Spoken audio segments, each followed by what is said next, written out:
to what I like to call Super Money Saturdays. And why do we call it Super Money Saturdays? Because over the next 3 Saturdays, we're going to be interviewing some amazing people.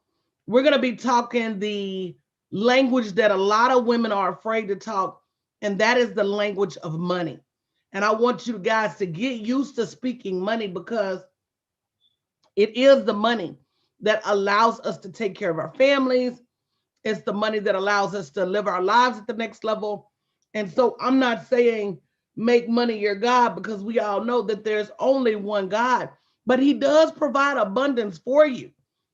And so we're going to have some real hard conversations about where you are with your revenue, what you need to do to increase it, how to get access to different government funding, why that's important, why it's important that you just expand your mental horizons as it relates to what you can have, and understanding that the primary reason you don't have it is because you either haven't asked for it or you don't believe in it. And that is the underlying truth for everyone. So we want you to share this broadcast. We're going to be here for the next 3 Saturdays at 9, 2, and 9. We want you to invite some people because that's another thing we as women don't do well. We don't get the word out about the things that can save us. And yes, I said the things that can save us. Over the last 9 years, for those of you who don't know who I am, I've been a staunch advocate against poverty in women. And if you have never looked at the statistics, they go hand in hand. Please tell me how the individual that you expect to care for your nation, because we are the nation's caregivers. We care for the parents, we care for the children, we care for the elderly. We're the biggest givers. We care for the homeless. We care for the infirm. We care for the sick and shut in. We are the nation's givers. How do you have the nation's caregivers and the nation's biggest philanthropic group broke? That is a systemic problem. And it starts with us. I want you to say me in the chat. I want you to point at yourself. When you don't charge your worth, you part of the problem. When you think won't nobody buy your stuff, you're part of the problem. When you don't understand your $1 million capacity, you're part of the problem. When you move slow, when you don't ask, come on, point at yourself. When you don't believe, we have this way of believing that everybody else is so much greater, so much more talented than we are. Oh, but why is she rich? Oh, but she's very well spoken. Oh, but she's very well put together. She's this and she's that. But what are you? Because see, God gave everybody something. My age-old argument that I have with everybody is capacity. Does everybody have the capacity to become a millionaire? I say that they do.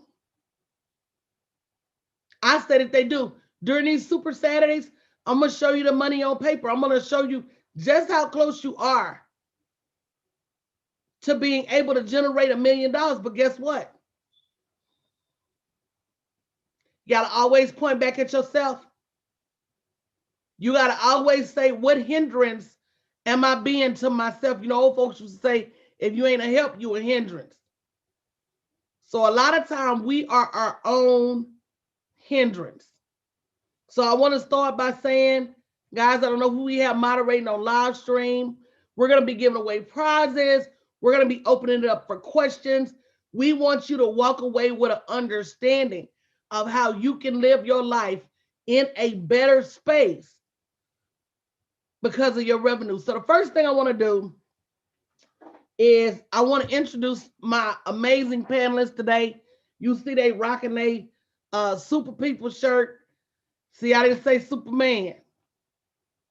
See, I did not say Superman. I said Super People. And with the exception of one wonderful woman who just conveniently didn't get her shirt in time. And like, can I wear my Wonder Woman shirt? I said, girl, girl, girl, girl. So Rose, let's talk. I don't want to just, I don't want you to tell people who you are. I think they're gonna find out over this Super Saturday. I want to open this up a little different today. I want you to talk about how money is your freedom. Mm, wow. That is a whole sentence with a big period. Well, no, not a period, an exclamation point at the end. How is money your freedom, coach? Money is your freedom because it allows you to do the things that are most near and dear to your heart. If you have a heart for people, to want to serve people, well, how are you going to serve them if you don't have anything? How are you going to serve them if you can't contribute anything? And your time is currency as well. But if you don't have money, one, let's take it all the way back. One, to provide a shelter for yourself. Why do you need the shelter for yourself? You need the shelter for yourself so that you can rest. So you can rest and you can fill your cup. So once your cup starts to overflow, then you can serve others. That's one thing for money. Secondly, what are your dreams? What are the things that, and I think that's one thing for us women too, is that we get so caught in the rut and in the circle of work home, do for everyone else, that we forget about our dreams and the things that we wanted to do. What are some of the things you wanted to do for yourself to show others what's possible for them to do for themselves? Do you want to travel? Do you want to see the world? Do you want to sit at the beach all day with your legs crossed, with a book in your hand, or with nothing in your hand, with your eyes closed, to meditate further on what you want to do? Money allows you to do that. It's not something that you just hoard, put in a jar under your mattress. Yeah, you could do that too. But it allows you to be able to accomplish the things that you wanted to accomplish for yourself. You want to build a business? You have an idea? Money is going to allow you to do that. You want to scale your business? Everybody's talking about running ads, and all of that. Do you understand what goes behind that? Do you have the knowledge for that? How can you invest in the wise counsel to move yourself further along that if you don't have any money? So, money is energy, it's currency. It's not that it's our God, it's not, but it allows you to do things. Because I want to see you do some of those things without it.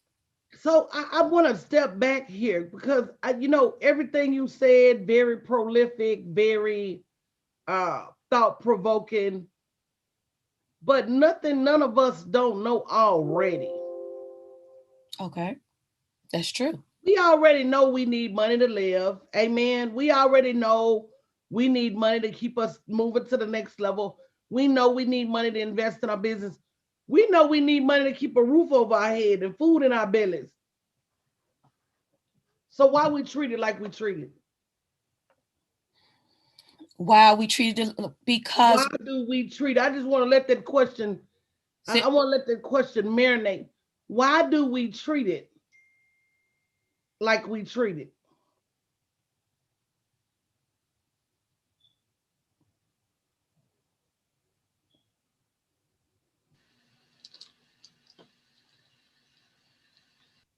Anybody want to put an answer on that? Yes, good morning. I think we treat it like we treat it because we don't understand money. I think the mindset toward money is a learned behavior because what we're used to, majority of, I can speak for some, maybe most, is you either have little and hold on to it and don't know how to help it to grow, to multiply, or we're just frivolous with it. It's as if there's no middle ground. We don't respect the energy, as Sister Rose just said. We don't respect the energy of the money, and we don't realize that money is just like water. It continues to flow. It continues to flow, and if we don't know how to work and capture the money, when I say work, I'm not Let's just go talking back because that's your answer. You said a whole lot of stuff, but about. the answer is we don't know how. The short and sweet is that we don't know how. We don't know how to manage it when we do get it. We don't know how to grow it when we don't have it. Is anybody in agreement with that? We I can, don't know how to get it beyond a job. We know how to go get a job. We know how to work more hours. You ain't got enough money. What's your knee jerk when you don't have enough money?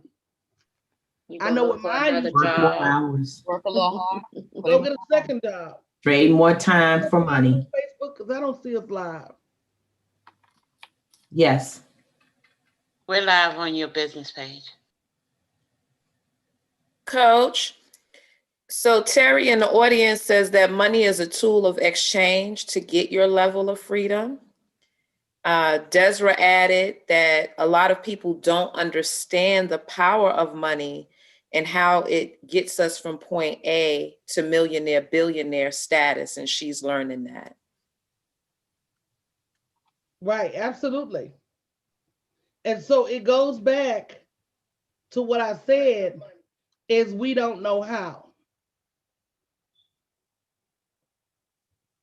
We know about money, we know what it is and we know what it does, but we don't know how to manage it and multiply it. And that's what social media, that's what Super Money Saturdays is about. I'm trying to share from my business page. Can somebody share from my business page to my personal page?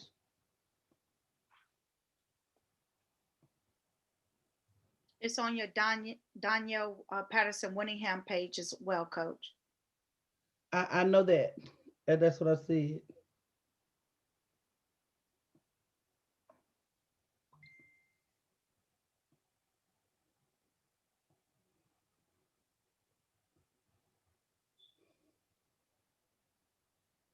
Why is everything so hard for me today? I think the Apple user's been having a little complication since last night. Sent it over to your personal page, Coach. You did, thank you. Yeah, hopefully it'll act right.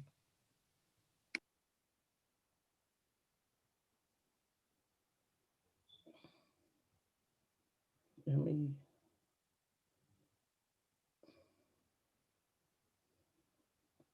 I still don't see it over there.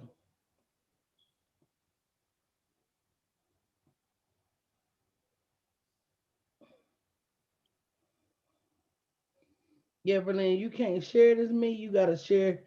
You can't share it as you. You gotta share it as me. You gotta be logged in as me. Rose has it. So with that being said, we know we don't know enough about money. What keeps us from sitting still to learn? And anybody can answer this. Because if it was me, I felt like Super Money Saturdays would be packed. Like I felt like people would be jumping up early, logging in early. I felt like people would be just climbing the walls to get in because you know you don't know about money. It shows in your everyday. Is it? Do we pretend we know? You know what, Coach? In reading The Go Giver, one of the books that you suggested to us, um, I mean, it's clear the understanding of it is just not there. It's not there. We understand, oh, okay, we have to pay our bills. We understand And I think in our community, I have to outlook my neighbor. Some, not me, but some people feel like if I spend it on the outside, then nobody will ever question what I have in my bank because it shows up on the outside, which is not true. I mean, in that book, it talks about making your money work for you. Your money should be your slave, not you slave to your money. Absolutely. Coach, I'm going to say this. Some people let life get in the way of learning about money. And then you have a group of people who may be retired and feel as though, I'm comfortable with where I'm at and they're satisfied with where they're at. And the reality is they're really not. So it's various reasons why people are not here learning about money, economics, how it works, how it can benefit them, how it can free them, because they simply let life situations or life events or their life get in the way of learning about money and feel as though, what, that's not worth me learning. And the truth is, it is, because money's right up there with oxygen.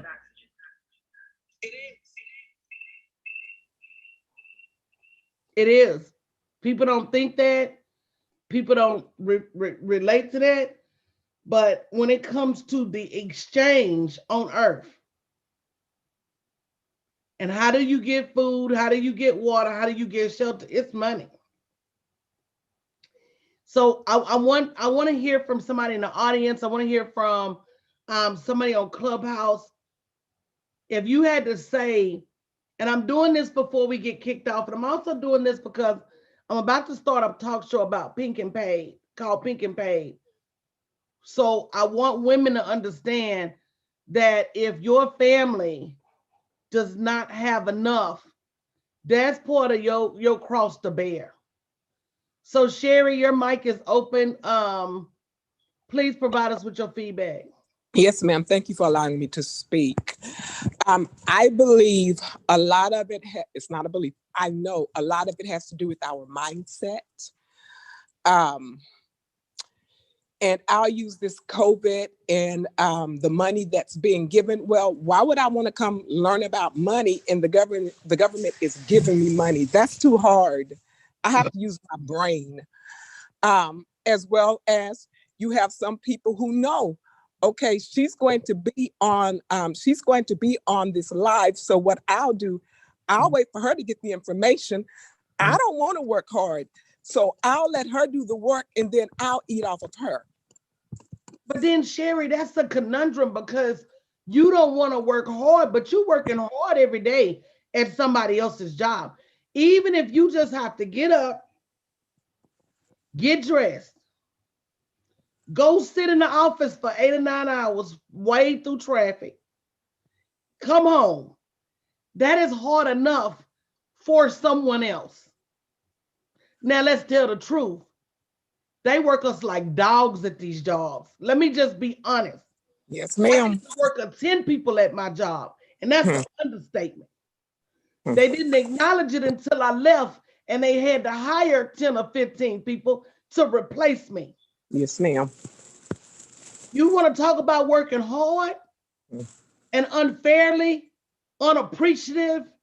You want to talk about having to jump through hoops? And let me tell you what I used to compare my job to. I used to compare my job to the Israelites. And I said, initially, they gave me the brick and the mortar to build with. And the harder I worked, then they said, well, are we gonna give you the hay and the mud, make your own brick and your own mortar? And then the harder I worked, they said, we're not even gonna give you the straw and the mud. Go find your own straw, go find your own mud, go make your own bricks, go make your own mortar, and then still build me. Whatever I tell you to build me, and on time. You better not be late because you say you had to go get brick or you had to go get mortar. These jobs work us like dogs. I have never worked in my business. And this is me coming from somebody who's made multiple millions of dollars. in my business, goal of an 8-figure year this year. I've never worked in my business like I worked at a job. You want to talk about hard? You want to talk about hard? And then I had to leave my babies and go do it. You want to talk about hard? And then I still had to come home and figure out how to do homework and feed them. You want to talk about hard? Still had to work for somebody else 10 or 12 hours and feel and come home and try to keep my house clean. Try to keep my man happy. Try to keep the dog fed. It ain't over. Try to keep my sanity. Try to keep my kids from losing it. It's nothing harder. I'm going to say this and I'm going to let y'all weigh in. To me, there's absolutely nothing harder than sharecropping. Sharecropping is what I call a job. Now, I'm not speaking down on anybody that works a job because I've been there, okay? I also didn't have anybody pulling me out. And I pulled y'all out like tug of war. I didn't have anybody to give me the strategy. I didn't even have confirmation other than from up high that this would actually work and that I could actually be free. So for y'all to be able to stand in front of multiple people who've done it and get strategy that we know works, what's wrong with you? That's my question. But that goes back to what I talked about yesterday with Pastor JC. You see everybody else, but you say, well, it might happen for them because of XYZ, but I don't believe it'll happen for me. And until you believe it'll happen for you, then you're in trouble. So let's talk about Super Money Saturdays. If you've not registered already to get your 21 ways to increase your revenue in 2021, you need to go to bit.ly/supermoney21. We're live on Facebook, Periscope, in the clubhouse. If you have questions, just raise your hand. But I'm going to start with number one. And I know I'm interviewing Miss Monique Spalding this morning. And this is going to be our question that we talk about. The simplest way to make more money is to simply charge more. Y'all know women have a problem with that, right?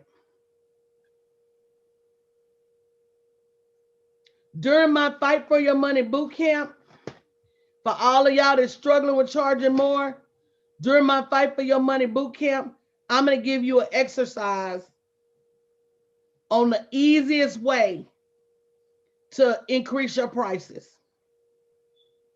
I'm going to give you an exercise that's going to make you go out there and increase your prices literally overnight. My Fight for Your Money boot camp is $20.21. You can go to bit.ly/moneyfight21 to buy your ticket. I suggest you get it today because I plan on selling out. It is y'all that's been to my boot camps before know this boot camp is worth over $1,000. But my gift to you this year is for you to be able to come for $20.21. It's going to shift your mind about money. And that's why I'm calling it a Fight for Your Money boot camp.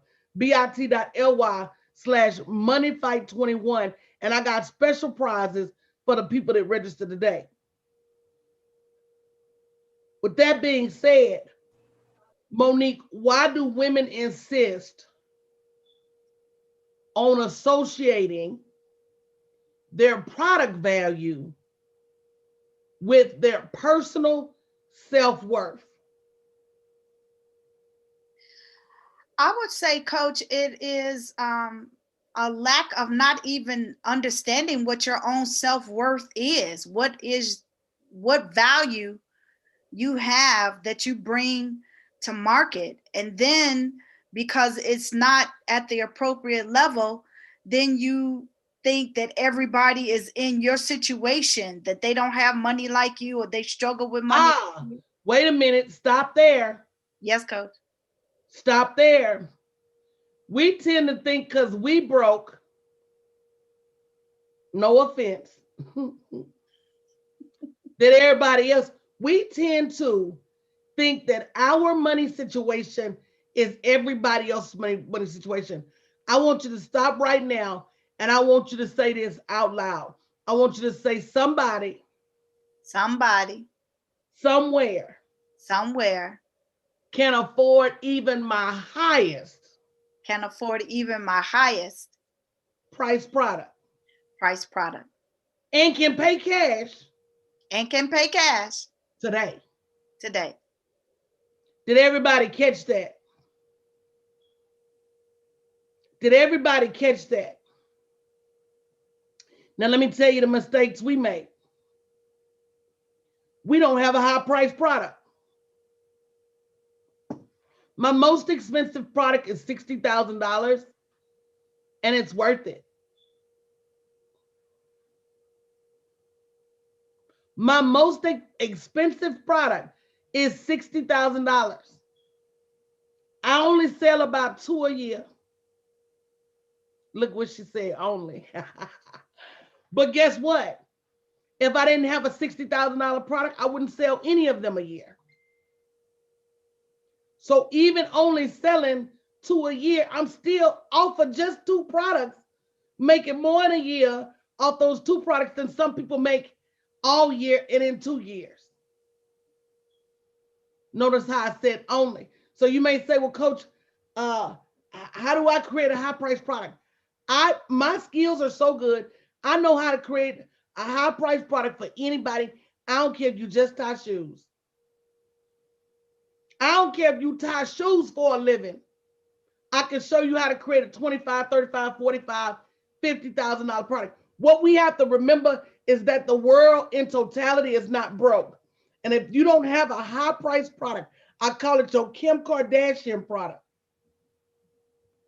Because if Kim Kardashian called you tomorrow and asked for your help with something, if you've not taken the time to outline what you're going to do and how much it's going to cost, you're going to undercharge her. It's going to be an embarrassment how much you undercharge her. And it's a bunch of Kim Kardashian in the world. It's a bunch of rich men's wives in the world. And they gonna work your fingers to the bone because you asked for a price. They paid you. Now they're gonna expect that valet level of work. And you didn't account for that in your pricing. You didn't account for flying to wherever they are. You didn't account for getting transportation to wherever they are. You didn't account for hiring somebody to run your business while you go cater to them.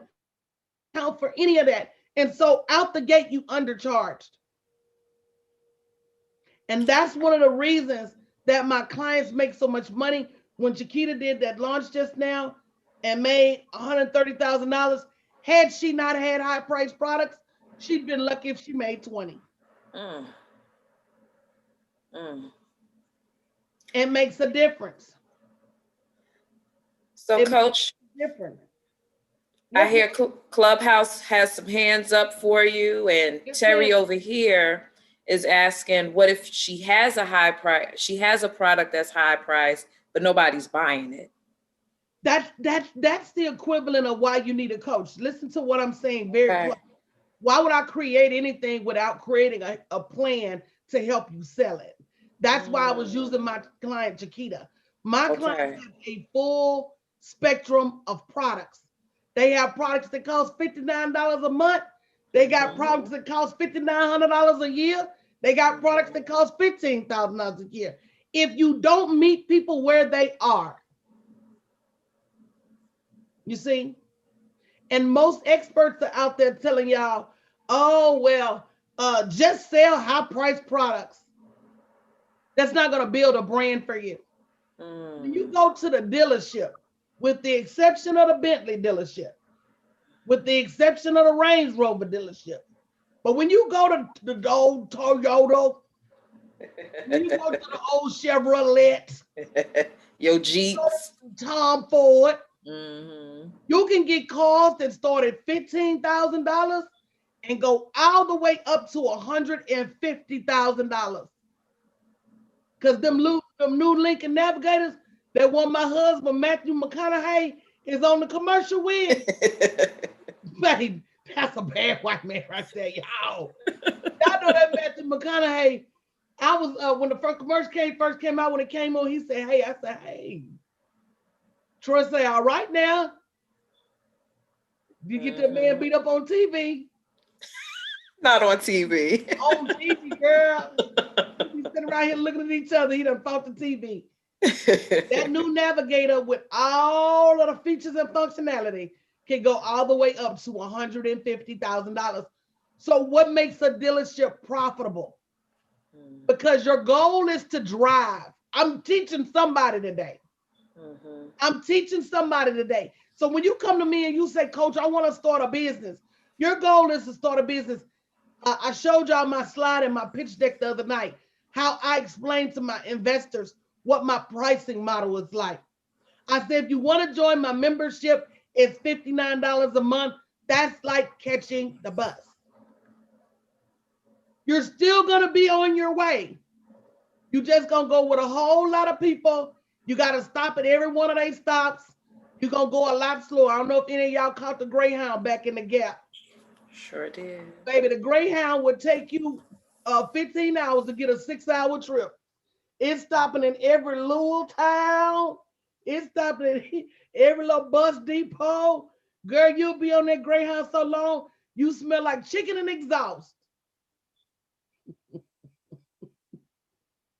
That's what my membership is like. The next level is my junior mentorship. And I'm actually even getting ready to start a even smaller price mentorship that's just digital products and grant searches. But the next level is my junior mentorship. That's like a carpool. Not quite as many people, still a few stops. You get there a little bit faster. Then I have my platinum mentorship. And that's like a plane ticket. You're gonna get there in a timely fashion. But now I'm releasing a mastermind and a super mastermind that are like a private jet. That's my $60,000 program. I got clients y'all ain't never met and never will. I got celebrity clients that I have non-disclosures that I can't even tell people I work with them.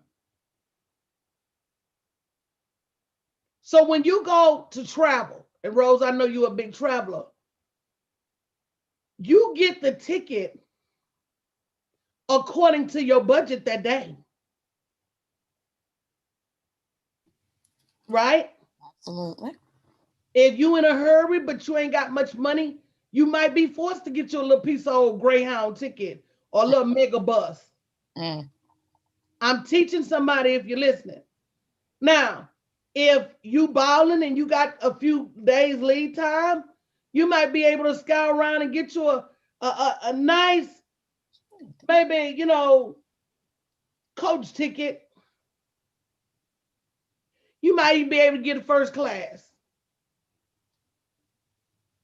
Now, you do one of these big launches, and you may do like what I'm finna do and get you a private jet and take your team to Hawaii. As soon as COVID clear up, I'm gone. Makes sense what I'm saying? Yes. So when you don't have the mental faculties to charge your worth, there's so many ways around it. And I can teach you that. Make sure you register for the Fight for Your Money boot camp. It's going to be worth your $20 if nothing else. The first day will be worth your $20. bit.ly/moneyfight21. Now I'm going to pause and somebody say me if you registered already, because I told y'all yesterday, millionaires move with speed. Or if you're on Clubhouse, raise your hand if you registered already. Millionaires move with speed. So let me take a question out of Clubhouse, Dawn, if you don't mind. If they have their hands raised up, go ahead and bring them to the stage.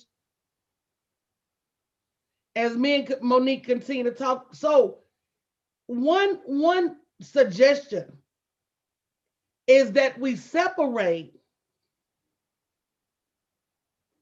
how I feel about this product and service I have for the world with how I feel about myself. Walmart ain't out there putting loaves of bread on sale. because they woke up and they not having a good day. I have days I wake up and I don't feel good. I don't be like, I don't feel good today. Today's just not a good day for me. I'm gonna go out here and just put my products on sale because nobody's gonna buy my stuff. Target don't do that. They price is they price, right? So at some point, your price has to be your price. Sylvia, welcome to Clubhouse. Guys, if you're not already following me on Instagram at wealth_speaker, make sure you are. Sylvia, good morning. What's your question today? Good morning. I more so have a comment. I just want to thank you, Coach, for everything you do to raise our awareness on money and finances. My friend, actually, my best friend, Lori Phillips, she followed you for years, did some of your workshops and things, and she would talk about you. I didn't know why I wasn't ready to commit to it. However, what I'm finding is I'm confident in who I am and what I could bring to the table. But during Clubhouse, I noticed that if there was a room like six-figure income, seven-figure income, I would shrink back and jump out of those rooms. And what I realized is that I had a fear of making that much money because I have been so irresponsible financially. So I did sign up for the Fight for Your Money boot camp.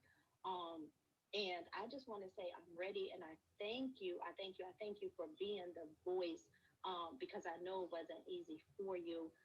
So I just speak blessing over your life, and I thank you for raising our awareness on money and how to make the money, how to keep the money, and just how to keep moving. Introducing me to who you are and what you do as far as ministry and money, because that's what I call it. So thank you again. I appreciate this, Vivian. And thank you for signing up for the boot camp. Uh, and I do consider this a ministry. I call myself a prophet, a PROFIT. You understand what I'm saying?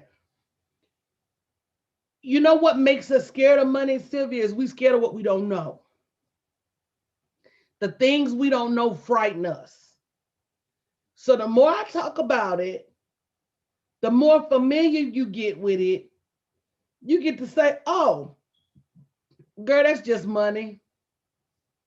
I know what to do to make money. And one of the things we're going to be doing in the boot camp is helping you understand what you do with it when you get it. So if you haven't registered, go to bit.ly/moneyfight21. I'm going to have some experts on deck to help you understand what to do with it when you get it. We know that in our community, we got real estate experts. We got Miss Dr. Cynthia, the bounce back with your money expert. We got Latalia helping you ignite your dreams. So now you know to take your money and put it into your dreams. We got Monique showing you how to get government contracts. We got CJ showing you how to become a certified woman-owned business. So we got experts to show you what to do with the money in a community. You are never remiss to try to figure out things yourself. And that's why. Go ahead, Sylvia. Oh, I was just going to say thank you. And another point that you hit when you said responsible for your family. I do have a lot of poverty in my family. My sister struggling raising four kids. My brother also, struggles financially. So part of that, I don't feel like I have to take care of them, but I do feel a sense of they took care of me when I was little. They're 6 and 8 years older than me, protected me when they got jobs as teenagers. I didn't want for nothing. So therefore, that's my motivation is what can I do to secure myself, secure a future for my children, even though they're grown. But more so, how can I share this with my family? Because I don't want to get to a place where I'm in a mansion and I'm walking around and I can hear my voice echo. I want to hear grandkids running around, my nieces and nephews running around, jumping in the pool, me yelling, "Oh my God, be careful!" But Sylvia, or not, listen, they may get on your nerves, and you may want them to go to their own mansion. Listen to me. It's nothing wrong with what you feeling like you have um, a call to take care of your family. The word says a wise man creates an inheritance for his children's children. Okay? So it's nothing wrong with feeling like, but I'm going to tell you something. You better take care of you first. That's the key that women miss. The key to you being able to share millions of dollars with millions of people is you got to take care of you first.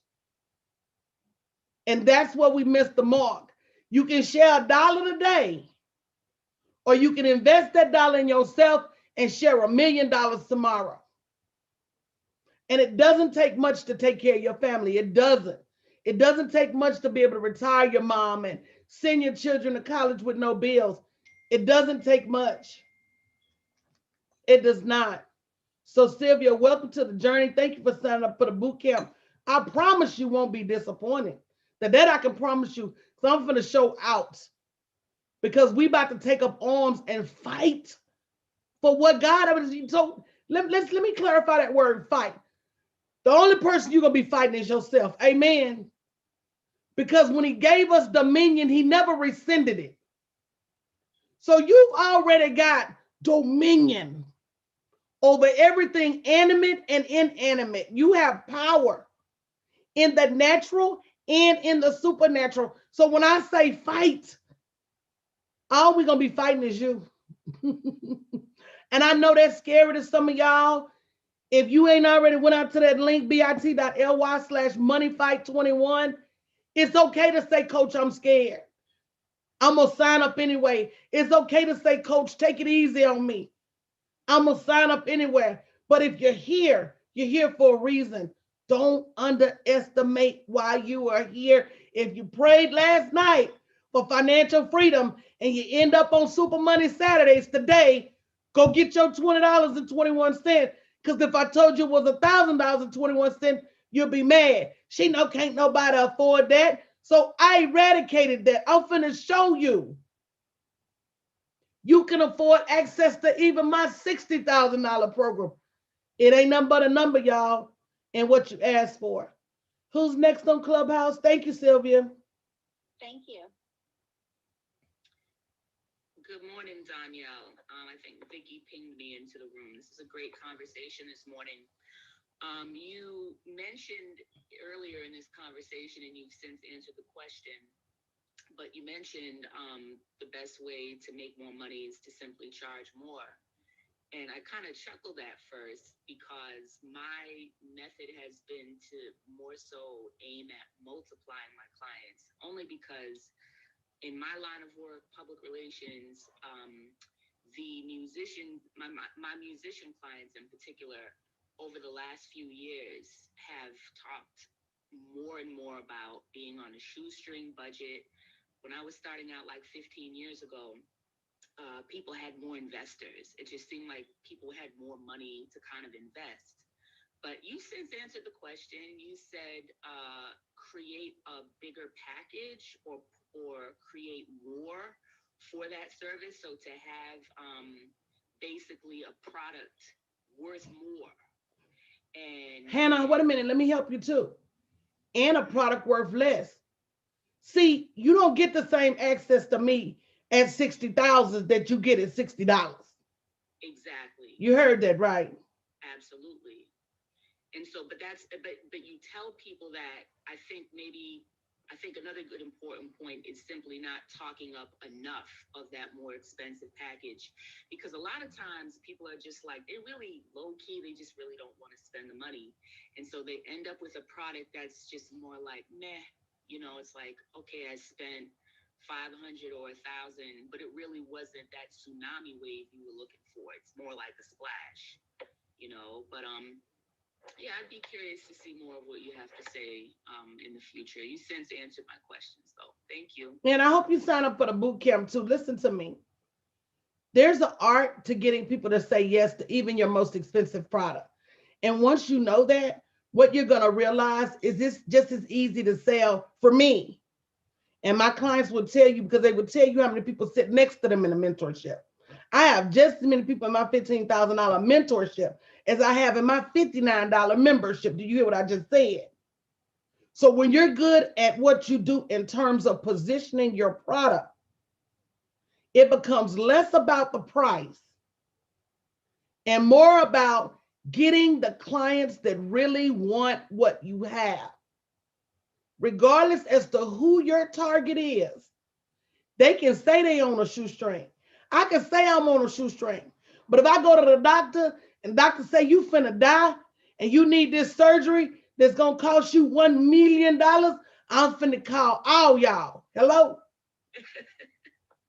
People find the money. See, so my job as a coach is not just to show you how to show them the value, but it's also my job to help you position it in a way that makes them have to have it. If they have to have it, they will find a way. If they got to host a conference or a concert or a talent show or a GoFundMe or whatever they got to do as an artist. Because here's the thing, are there more of me out there? There are more coaches out there. There ain't but one of me. You want me, you gotta pay me because you don't want the alternative. The alternative ain't gonna get you the results that I'm gonna get you. So that's part of it too, Hannah, is being able to show proven results, being able to say, I've been doing this 15 years. You just started. If you can't afford me, that's okay. Go buy my book, go take this class. But everybody can't sit in my face. It costs money to sit in my face. Where's the link to your workshop?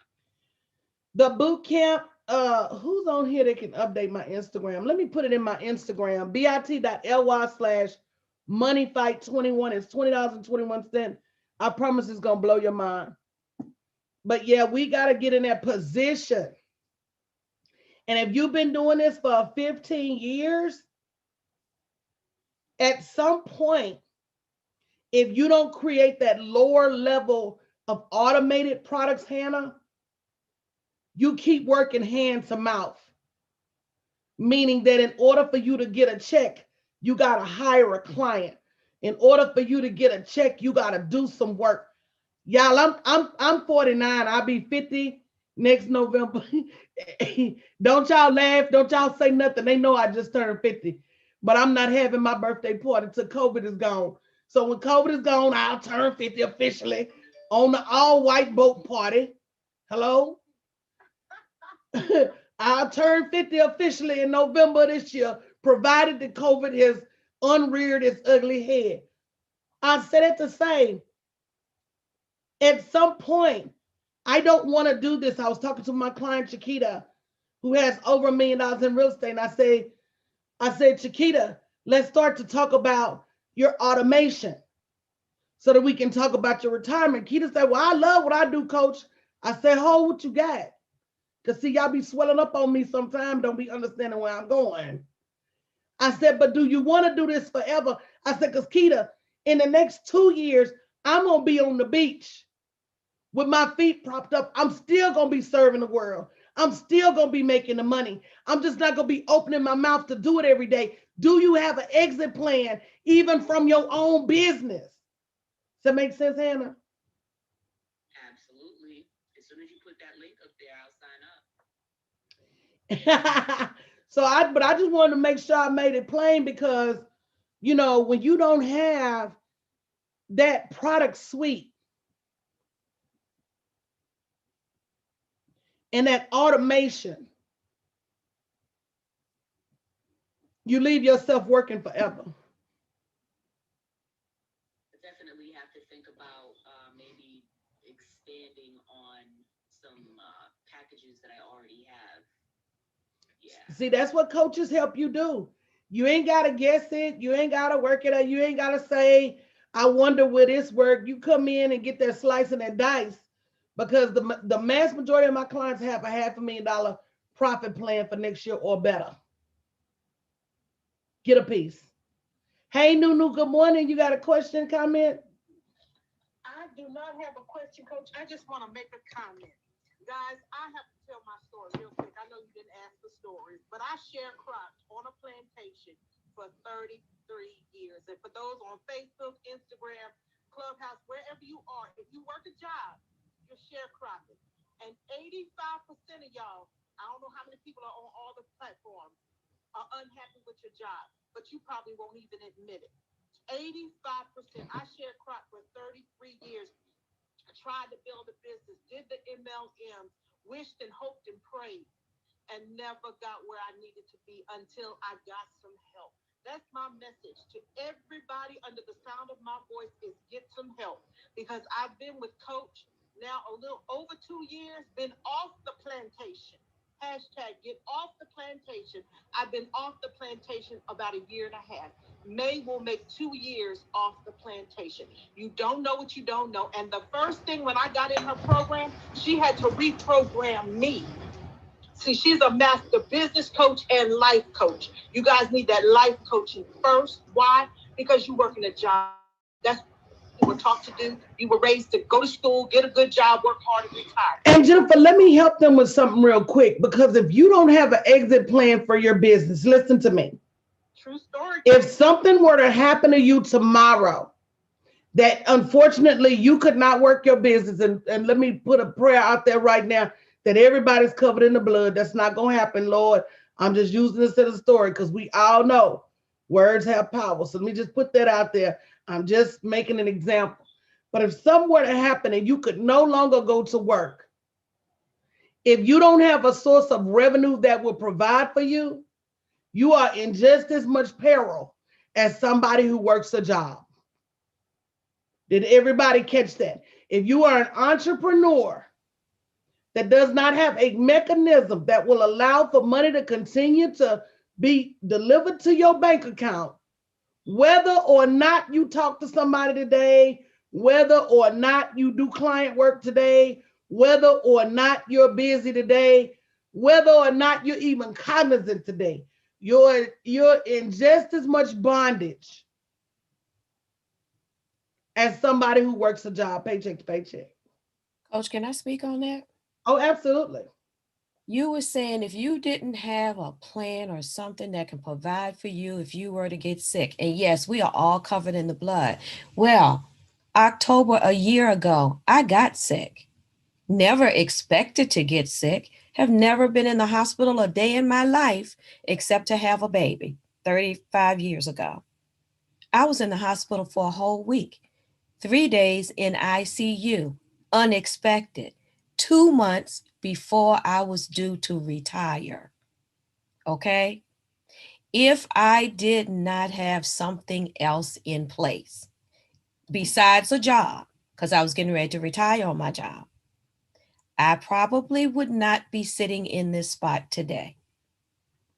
So there's no coach is telling the absolute truth when she's giving you that information and giving you that advice. Yes, she's a master life and business coach, and she knows what she's doing, and she has guided and is guiding all of us. I retired from my job. I got out of the hospital, went back to work, and the first thing they said the first thing they said was welcome back because they were glad to see me because my desk looked just like it looked when I left before I got sick.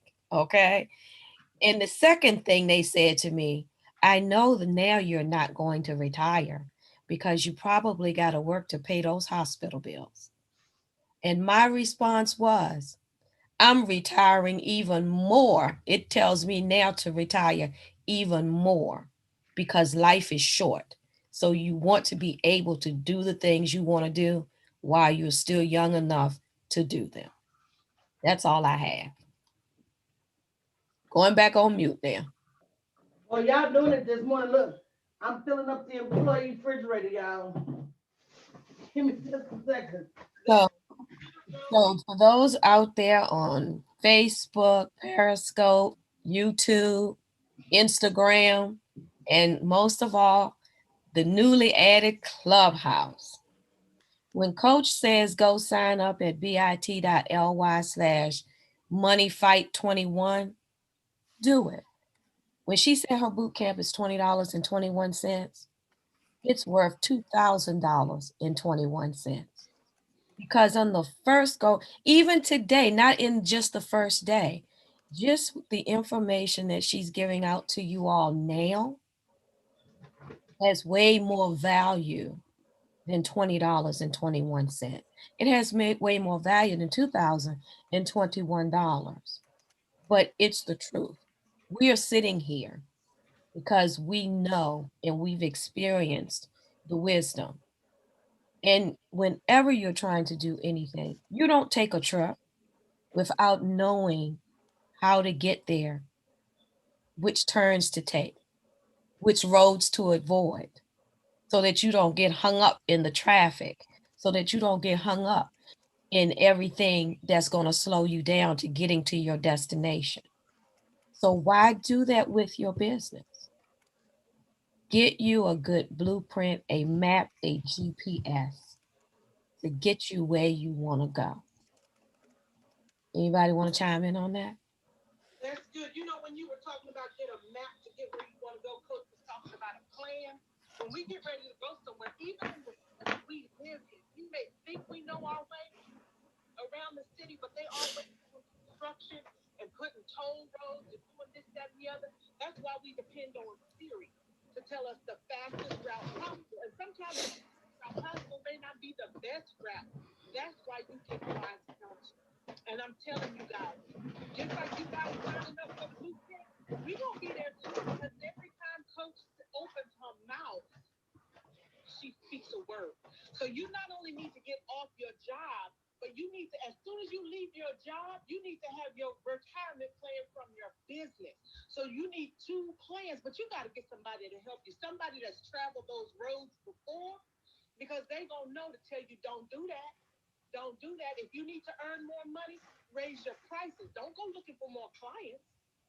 Raise your prices. Because listen, the more clients you get, the more are going to come. You guys heard Sylvia say she's been following Coach for a while and now she's ready. The word of mouth is powerful, just like them Facebook ads, right?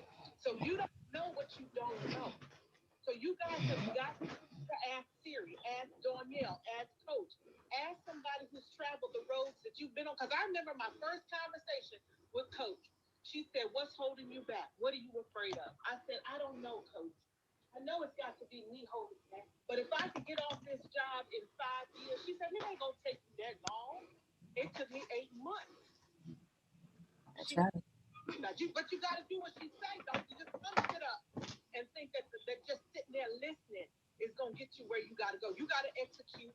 You got to hold yourself accountable, and you got to do the work. It's gonna be some work, but at the end of the day, you can get where you need to be. That's all I got, Coach. I'm gonna go make me some pancakes. Make us some, make us some too, Nunu. And guys, for those of you who've been in business 5, 6, 7, 8 years, and you've yet to cross that six-figure threshold, much less seven figures, that's a sign to you.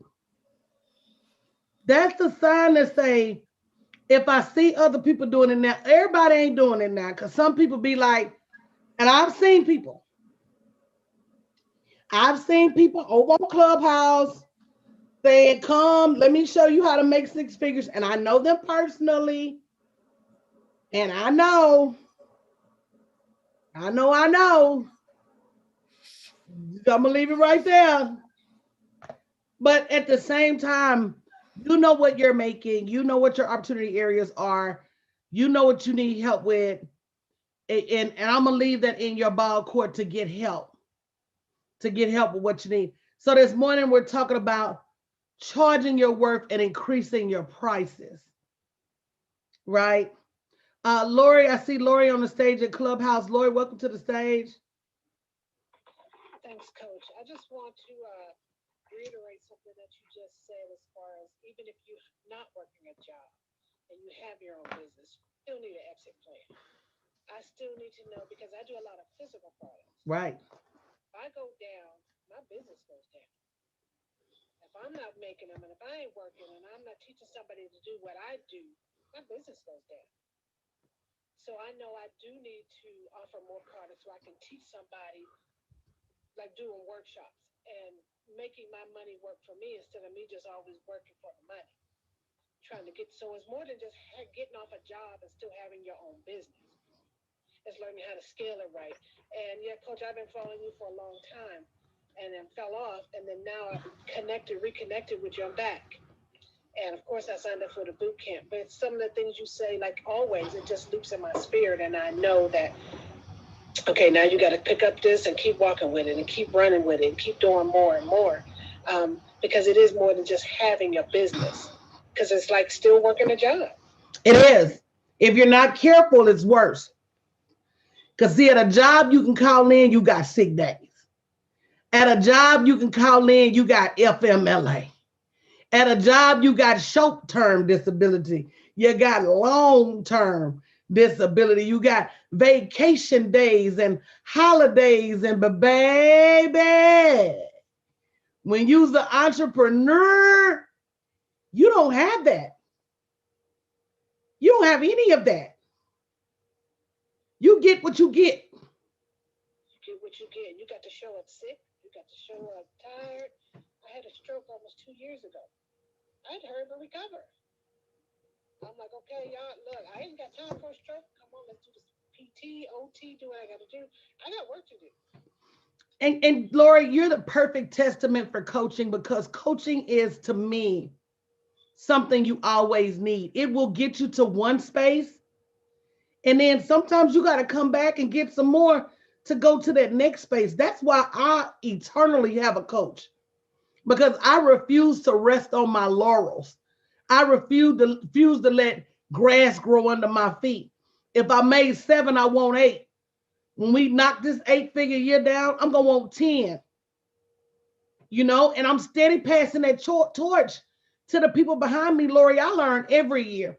What I was teaching 3 years ago when you was there, I'm light years beyond that now.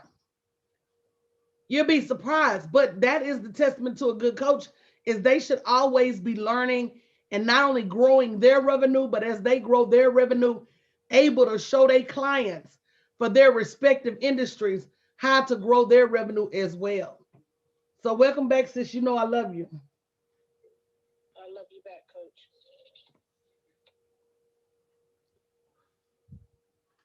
Questions, comments?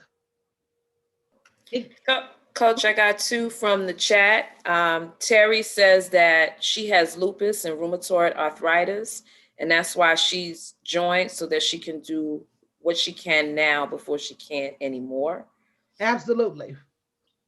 And one of the things that I'm great at teaching is how to build a team, even on a shoestring budget. When you hire a coach, the right coach, that coach saves you money on everything else. Right? I see people out there spending $1,500 on trademarks. I trademark lawyers $150. I see people out there spending $500 and $600 on software, and I give y'all a site license for $99. $99, yeah. You see what I'm saying? I see people out there spending this and that they don't have to spend. When you're in a community and you have the communal share, I say, look, I'm gonna buy it. We're gonna all gap it down. It's 30 of us, $99 each. We in the game. So you can't be out there playing solo ball and them balls whizzing at you and you ain't got nobody watching your back. You're gonna keep getting hit with the ball. So people say, oh, I can't afford coaching, but you out there spending thousands of dollars on a website that doesn't make you money. And let me tell you something. If your website does not generate revenue for you, you need to go to bit.ly/moneyfight21. If your website does not generate revenue, I'm going to show you guys the anatomy of $1 million website. Let me say multi-million. And what it really takes to generate 7 figures a year. And guess what? I'm about to blow your mind, because you ain't got to have 1 million followers to do it. Somebody say, wow, you ain't got to have 1 million followers to do it. Berlin, how many people did I show you? I said, you can make this $500,000 with 40, 50 people. 40 people. Yeah. It's that strategy. It's what you don't know. And sometimes, let me tell you this about pricing too, and especially Hannah. Sometimes we got to turn down those low end clients so that we can be that luxury. It's the difference between a low end and a luxury brand. See, people say they ain't got the money for this and that, but they out there buying Balenciagos and red bottoms, and I got girlfriends showing me pictures of $800 shoes they done bought. Mm-hmm. That's true. So you telling me you want a shoestring, but that purse you carrying could pay me? I say you made a choice not to hire me. You made a choice to buy that purse. So get that purse to help you build your business. And I don't feel bad for it.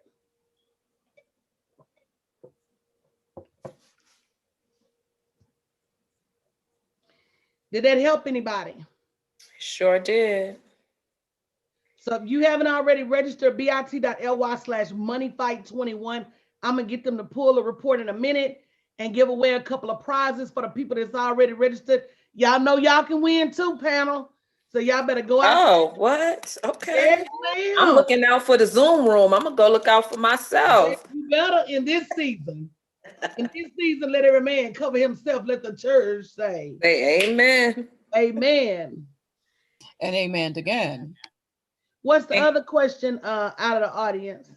so Desra was amening to Rose. She said, Rose, even now these jobs are going to become scarce. Look at how they shut down the pipeline in the blink of an eye, and they are without a job. Absolutely. Absolutely. Not Let's just talk about job loyalty. Jesus. these jobs ain't loyal. There's Let more. me tell you, as a former JP Morgan Chase vice president, one of the things that really encouraged me to continue my fight to build my business, I had a boss, and she was a great boss. One of the few people that have ever outworked me. No matter how early I came to work, she was there. And no matter how late I stayed, she was there. She ran a department of over 500 people, over 30 managers, cutting edge technology, creative thinking, excellent leadership, excellent rapport with her staff. Her only problem was, according to the job, she made too much money. Now, wait, aren't I supposed to come here and work hard to get a raise every year? Am I not supposed to, lead and get good bonuses? And isn't that the carrot you tell me? If I do a good job, I'm going to get an increase. If I do a good job, I'm going to, get bonuses. If I do a good job, I'm going to get extra vacation time. So she did everything you told her to do. How you going to look at me and say I make too much? Be careful, because that's a mixed message. So what they did was, the first thing they did was demote her to lower her span of control, made it seem like it was this new special department they wanted her to run, put her over 3 people. It wasn't a year before they packaged her out. She was never the same. She'd been there 35 years. This was her only job, the only thing she knew how to do. She gave that job the best years of her life. And because they said she made too much money, they let her go in the blink of an eye. And that taught me that if you can't be loyal to her, I'd be a fool to sit over here and say it could never happen to me. Watch yourself. If they see a way to let you go and bring 4 people in, they will do it. So you got to protect yourself. And fighting for your money, it is about that too. So even if you don't have a business, that's another one of your ways to increase your revenue in 2021. If you don't have a business, you need to start a business ASAP. And be about your business. Quit letting your job get in the way of you making money in your business. That job ain't gonna pay you nothing extra. Questions from Clubhouse.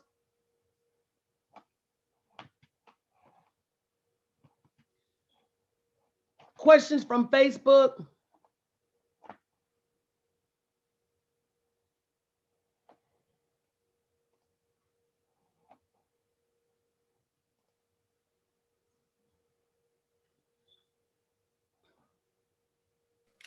Dawn says that her job is reorgan, but she's choosing to be her own boss. Let me tell you, the best way to get out of a job is to get a package. That is the best way to get out of a job. Point blank, period. Give me a year worth of money and let me go sit down somewhere. Coach Terry says, I've never seen myself working for a company all my life. I have always planned to be my own boss. And so, that's where it starts. It starts with the vision. But a lot of people had a vision and don't have the strategy to go with your vision. So that's one of the things we are going to be working on your vision in the Fight for Your Money boot camp, but also the strategy that aligns with that vision. It is critical. It is critical that you have it.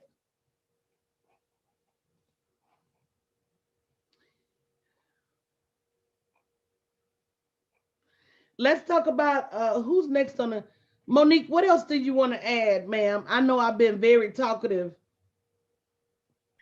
Well, Coach, I just wanted to say, you had talked about the three different levels: the membership, being the bus, and the junior mentorship, and then the platinum. I have been at each level in your brand, and I'm just going to say that at every level, I just had so much being taught to me that it was just like, oh no, I need more.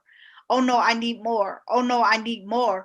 And to the point where now I'm in the platinum mentorship. And so, but I had to make a decision myself. First and foremost, when I joined your membership, I didn't have junior mentorship or platinum mentorship financing or finances. I did that was not available to me, but $59 a month was, and I joined the membership. But as my financial trajectory changed, then I upped the ante and got in to more coaching and realizing that first and foremost, you have taught me so much. I didn't even know that you were supposed to make money from a business launch. I didn't even know that. I didn't know that you needed a coach or that I needed a business coach. Call myself being in business. And but not making any money. And so with that being said, being in your tutelage has been so phenomenal. And as you know, and for those of us or those of you who are listening, just being in coach's mentorship, I was able to apply and won for the pre-seed accelerator program with the Founders Institute, just having access to the grants and things that you teach us about applying for grants. And so it's just been totally phenomenal. And this afternoon at 2 p.m., we're going to be talking about other people's money and how to use other people's money to build, or grow your business. Man, I tell you, I'm so proud every time somebody gets grant money. I'm so proud every time somebody says, oh, I got a $1,500 ad credit from Facebook, or Facebook sent me $2,500. I got to see the applications for the $100,000 pitch contest rolling through last night. And I'm just so proud to, that song that says, I just want to be in that number. When the Saints come marching in, I just want to be in that number. I just want y'all to be in that number when they start giving away this money. I just want y'all to be in this number when they start jumping out here on these stages and getting this recognition, these awards. I just want y'all to be in this number when they start writing these checks. And you can't be in that number if you don't apply. So when I started $100,000 pitch contest, what did I do to my community? I shut everything down and I say, y'all, come on. Let me show you how to write your business plan. Let me give you a template. Okay, y'all, come on. Let's talk about filling out this application. Okay, y'all, come on. Let me show you how to do this pitch deck. They say inch by inch it's a cinch, but yard by yard it becomes hard. So this time, if you did the application and your business plan, next time you do the application, your business plan, and a pitch deck, the next time you do the application, the business plan, the pitch deck, and send a video.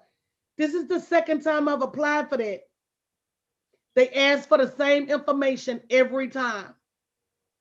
So you got to start building your credibility as a brand because that's definitely something else that helps you grow your revenue. So at 2 o'clock, 2 p.m., we're going to be talking about using other people's money to start building and grow your business. Miss Linda, question for you. And a question for everybody.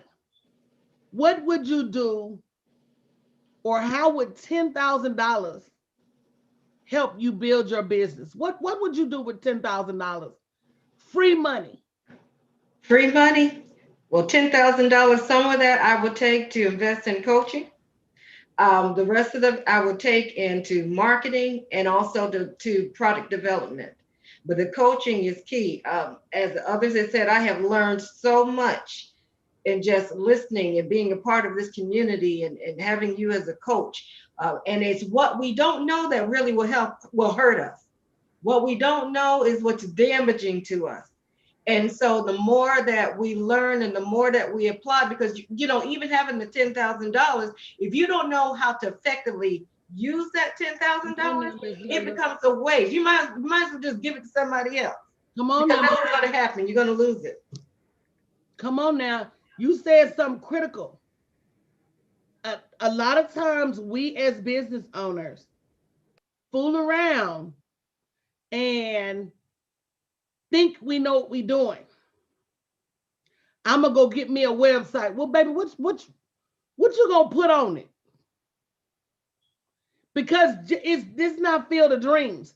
Just because you build a website don't mean that the money just gonna come. Okay, you gotta have strategy. Even if you put products and services on it, how you gonna get the people to your website? Come on now. So you're absolutely right, Linda. Wise counsel is your first objective. I would not have a surgery without consulting a specialist. I would not be in jail without hiring the best lawyer in the country. And you better know I'm not starting a business without somebody to help me. Because what you don't know will be the root cause of your demise. And having to go back and unravel that, it's a lot. It is a lot. So I don't say it just because I'm a business coach. I tell people all the time, hire who you want. They better be good as me and they better care about you, but hire who you want, but hire somebody. We don't learn how to do things ourselves. We just don't. We don't. Which I think I should give away first. What you got over there? I got a lot.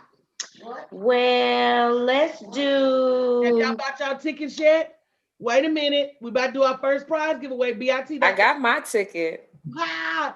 Look, that's one thing I love about Latalia since day one that I met her.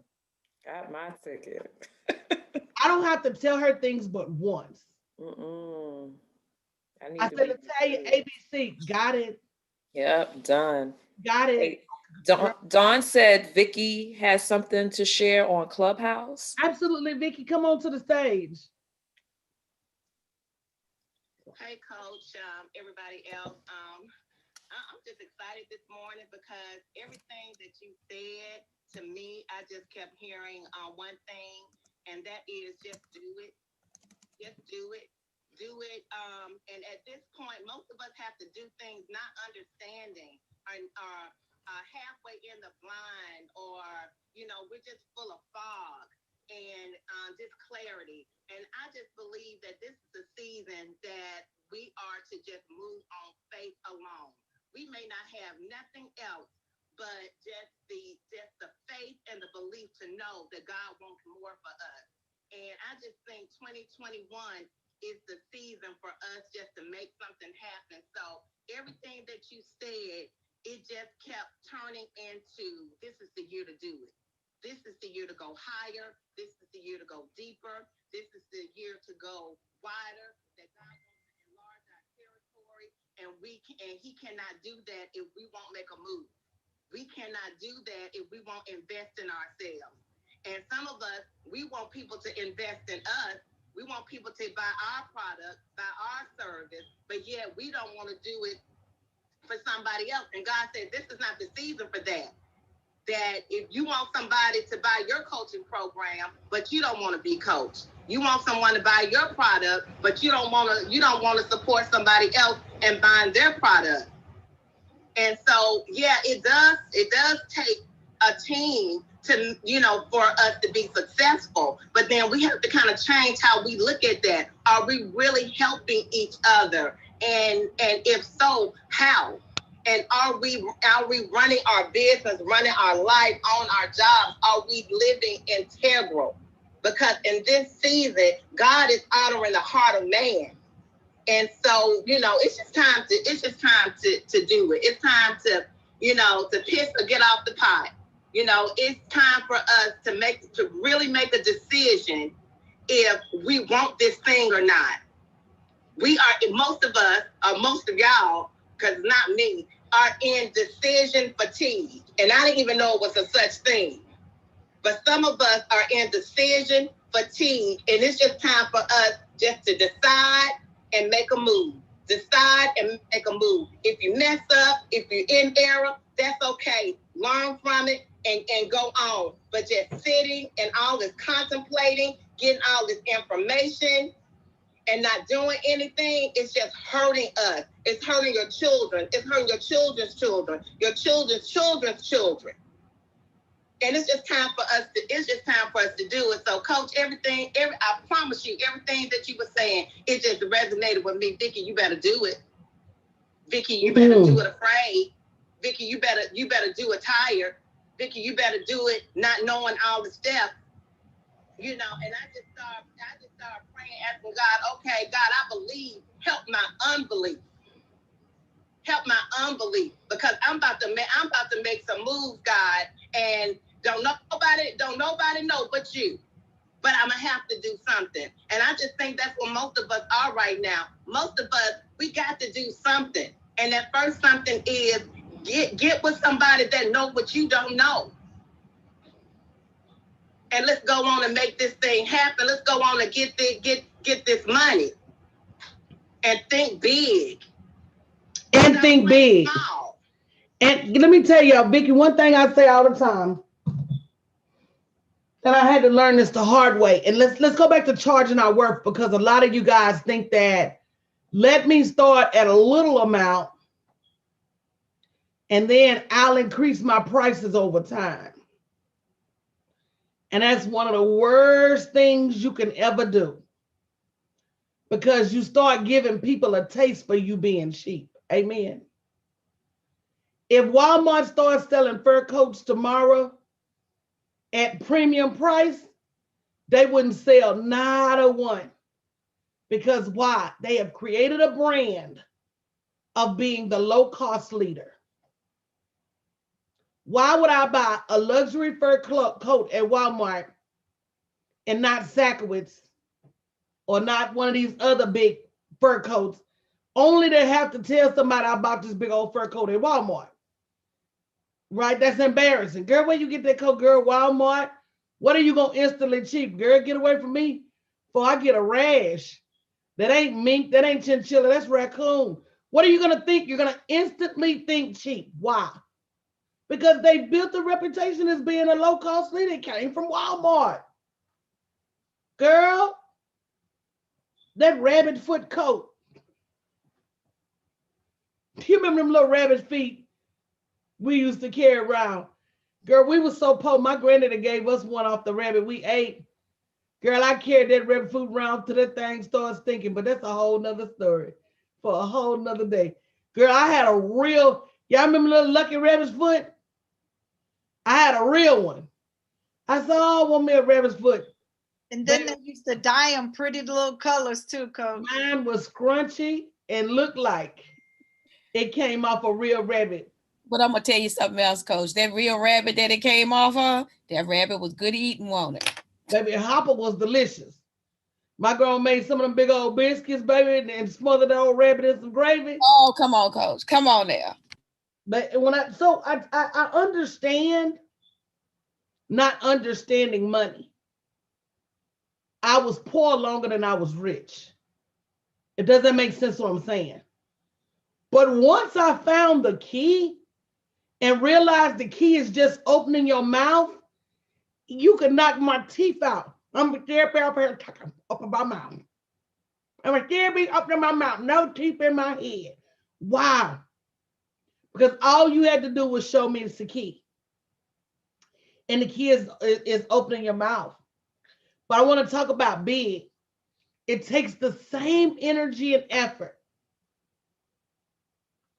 to catch a whale as it does to catch a guppy. Let me show you. In order to catch either fish, you still got to get up and get dressed, right? Whale or guppy, don't matter.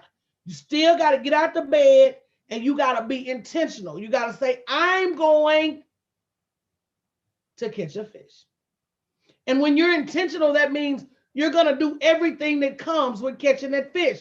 So I'm going to go get first a pole of some sort to catch that fish. I'm going to get a hook to catch that fish. Now, you catching a whale, you need a harpoon. It's just a bigger hook,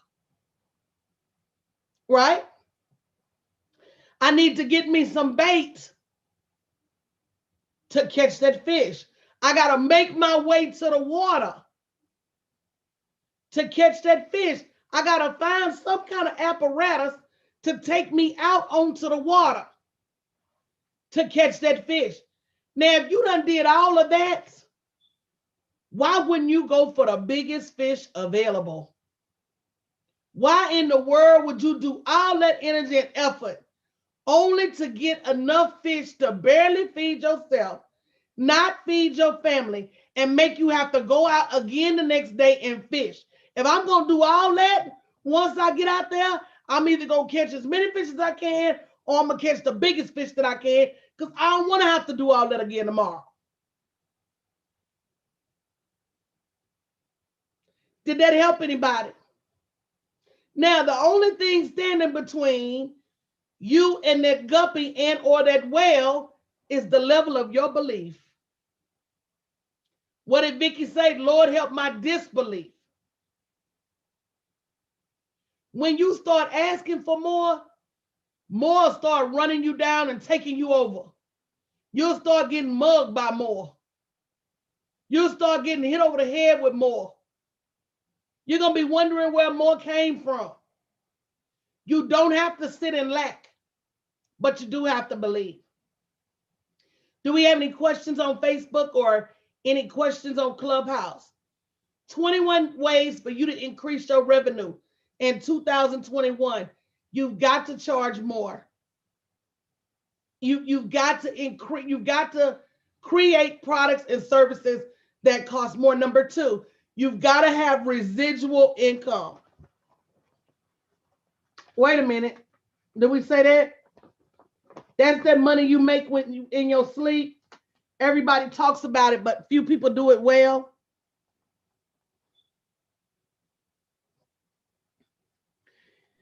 You got to have that money that's automated.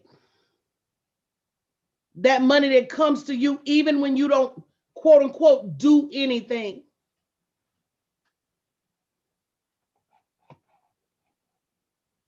So I'm looking for questions in the chat. There's a comment on Facebook, Coach, by E. Shameen Johnson. She says, I don't do cheap, I do affordable. You need to start and perfect your skill, all while increasing your prices. Charging high prices and not being good is just a setback. So who says I'm not good? Now, and Ishameen, what I'm talking about is people who are good at what they do.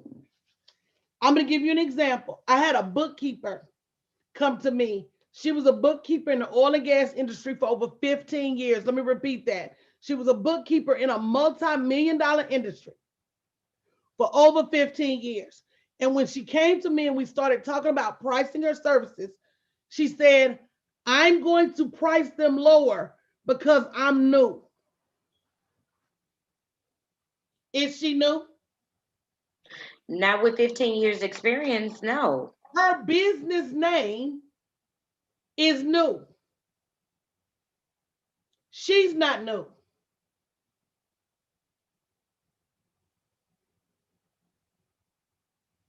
She's not new at all. So what I'm talking about, Isha, I'm not talking about unnecessarily jacking up your prices. I'm talking about, I bet when you do this exercise at the Fight for Your Money boot camp, I bet you're going to figure out you're undercharging if you go benchmark other people. You're going to find out you're the low man on the totem pole because of your mindset. Sometimes we can't put the right price on what we offer because we're too busy trying to perfect it. They out here shooting people up with a vaccine that they ain't tested for over a year. Come on, coach. They ain't saying this vaccine is too new to use. So, and that's exactly the thought process I'm talking about. We will sit up and talk ourselves out, and it ain't everybody. I'll give you an example. I got one of my friends, she charges $750 for a service. One of her friends went to somebody else to buy the service. The person they went to charged $3,500. Messed they stuff up. She came back to the friend that charged $750 and said, "Can you help me sort this mess out?" And the friend asked me, "What should I do?" I said, "Charge her $3,500. Yes, yes.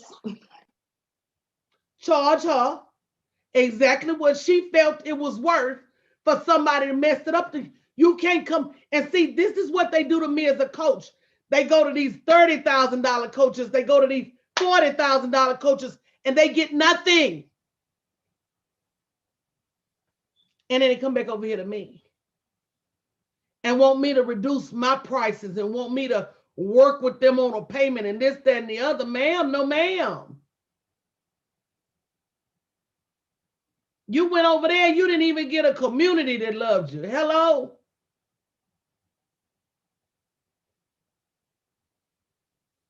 So that's exactly what I'm talking about. In our core, it's very hard for us to decide what we're worth in a business area if we don't separate the business from the personal. And if you're out there doing something you don't know how to do, why is you doing it anyway? Why are you even selling it and you ain't interned it, tried it, tested it? But that's why I tell people don't do beta programs. If your program is going to produce an expected outcome and you know that, why sell it for beta? And I'm going to say this too. These companies, when they come out with something new, they don't make it cheap because it's new. A new bread, a new potato chip, a new soda is not going to be any cheaper than everything else on that shelf. If you don't like it, they take the feedback, they make it better. We got to start operating and conducting ourselves as business people. And businesses, last I checked, they don't be testing no prices. They don't be Walmart don't say this is a new store, so we're gonna put everything on sale. I said what I said and I mean it. Questions, comments? Anybody have questions about your pricing for your industry? Y'all ought to be jumping up and down.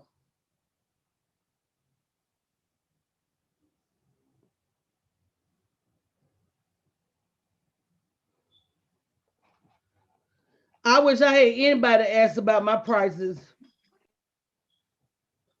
Coach, I put it on Facebook, but people want to know, when does the boot camp start? And is the boot camp for people who don't have a business? Absolutely. Absolutely. If you don't have a business, you need to be there just like everybody else. And let me get you the dates of the boot camp. Hold on. I have 2/9 through 2/12, February 9th through February Absolutely. 12th. You are 100% right. And so Miss Beverly Bozeman says she is ready. She doesn't have a business, but she is ready. Miss Brenda in the Zoom room has her hand up. She has a question.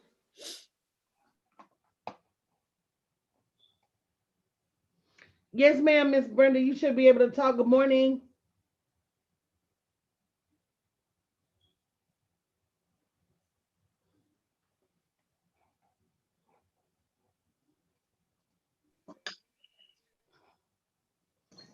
Oh, there you go. Hello, I'm sorry, I raised my hand by mistake. Okay, not a problem. But thank you.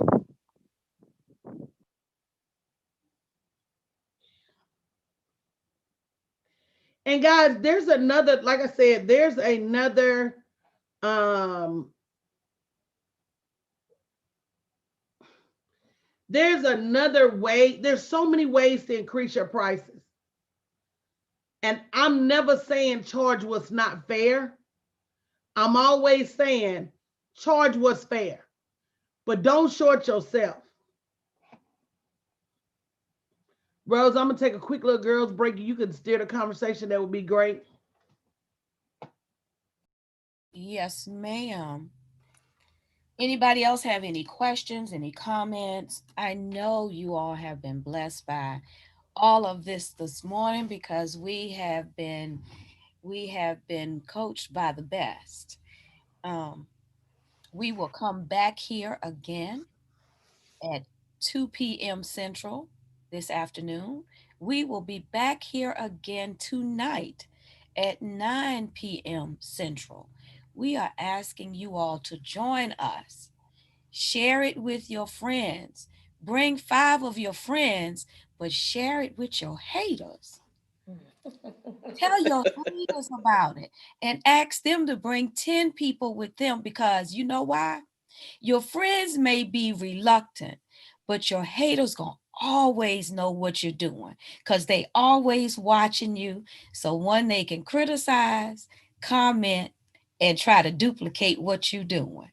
So if you ever want a captive audience, put it out there and put it out there to the best of your ability so your haters can see it. I love it, Rose. They're Hey, gonna always be Rose. concerned about you. Dawn said Jennifer is on deck in Clubhouse. She got a question. Okay, Jennifer, go ahead. I turned my clubhouse down and my iPad's died, but go ahead, Jen. Monique, you have it up? You have your...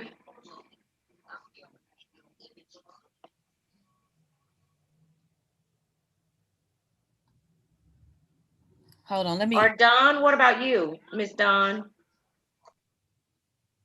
I tell you, if y'all hold on, let me go grab my charger. Latalia, Okay, I Yep, got it. Can you hear? you got it. Okay. go ahead, Jen.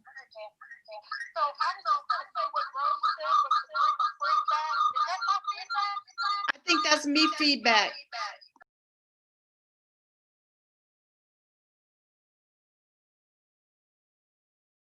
Hold, please, y'all. Y'all keep giving the people what they want. Think about what. I think it's all probably going to echo. Guys, if you still have time, we still have 2 more Saturdays for Super Saturday. We'll be here Saturday. We'll be here this afternoon, 2 p.m. tonight, 9 p.m. So go over to bit.ly/supermoney21 and register to get your free copy of 21 ways to level up your money. 21 ways to level up your money is what the registration will get. Then also, Coach is spearing off a boot camp on February the 9th through the 12th, Fight for Your Money. And you can register today there at bit.ly money fight 21. And I'm sure when she returns, we'll be giving away a couple of prizes. So register today because you're putting yourself in the hat for a prize for today. So we have a couple of more prizes after that. But I encourage you to go out and we talked a lot about having wise counsel. It's necessary. I wish that when I opened up my Allstate business some years ago, that I had a wise business person. I had a coach, but that coach was not a business coach. It was, how do you hold up your business? How do you, it just was nothing like what I have today. I just wish, but it has helped me greatly in the business that I'm launching here soon. So I suggest get under wise counsel. It is the best thing that could ever happen in your life for sure. Any other comments? Absolutely, because you don't know what you don't know. It's like it's like being in it's like when you have a picture in a frame. If you are the picture that's in the frame, you don't know what's going on outside of the frame. It's like when you're in a box. If you're in the box, you don't know what's going on outside of the box. So it's time to get out of all of those apparatuses and learn what's really going on out in the industry. And from someone, one, who has walked the road that you want to walk, okay, and have hit the pitfalls and the potholes and can tell you where to avoid that. And the industry is changing to someone who's relevant and stays relevant with what's going on in the industry. Those things make a big difference. People will tell you, oh, why do you want to spend money in coaching? Well, what are they doing? If they're not doing anything, you have to remember misery loves company. And if they're not doing anything, doesn't mean that they're bad people. It just means that they can't be in your circle and go with you at this time. It just means you have to walk a different path and don't be afraid to do it. Don't be afraid to do it. You want to try, Miss Dawn, to see if we could get Jennifer in? While she's Yeah, trying, oh, go ahead. it's still feedback. Mhm. I wanted to give a quick shout out to the folks in the Zoom room that got their ticket to the boot camp. We got Miss Desra, we have Terry, we have Sherry, and we have Joy. Congratulations. Whoop, whoop. Zoom Oh, room is on fire. and Rose Fauntleroy, because she has her ticket too. And Rose Fauntleroy and Latalia Palmer. And Berlin and Randolph as well. Yes, come on, Berlin. We're gonna be on the boot. We in the boot camp on What I fire. want to know is the folks that are over there on Clubhouse. Y'all got y'all tickets. Throw up a smoke signal, some kind of something. Y'all got y'all tickets over there on Clubhouse. Because Yes. my iPad died, so I can't hear nothing. But if y'all don't have y'all tickets, y'all need to go to bit.ly/moneyfight21. We would not sit here and recommend anything to you that we don't, one, having experience for ourselves, because I am the type of person, I only can speak on experience. I can't speak from what someone tells me. I can't speak from what I see someone else do. I can only speak from what I have experienced and done myself. So I could not sit here, and we could not sit here and tell you all to do this if it was not worth doing, if the investment was not worth And you know what? It's almost a shame that you have to convince people I agree, Coach. to spend $20. I'm gonna let that sit there. You know what, Coach? I think if they knew what was on the other side of the road, they probably spend $20.21 and give a tip. If they knew what was on the If other they side knew of the it was on road, the side of the road, they'd buy 5 tickets. They buy a ticket for every day. they gift it to other people that they want to bring along. If they knew it was on the other side of the road, they'd run their chicken over and beat him to the other side of the road. Dawn is saying one more try for Jennifer on Clubhouse. Well, Coach is back, so let's see. I just wanted to make a comment, and one of the I don't know. Is Jennifer on Facebook or whatever as well as Clubhouse at the same I time? muted Dawn. I think she should be okay. Are you okay now, Jennifer?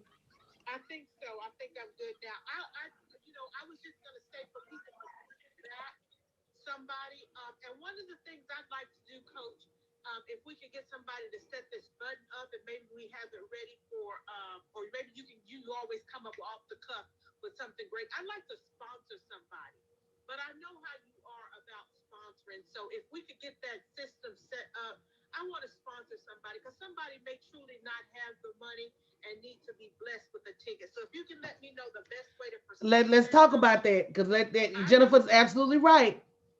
I don't mind sponsorship, but I think everybody should have skin in the game.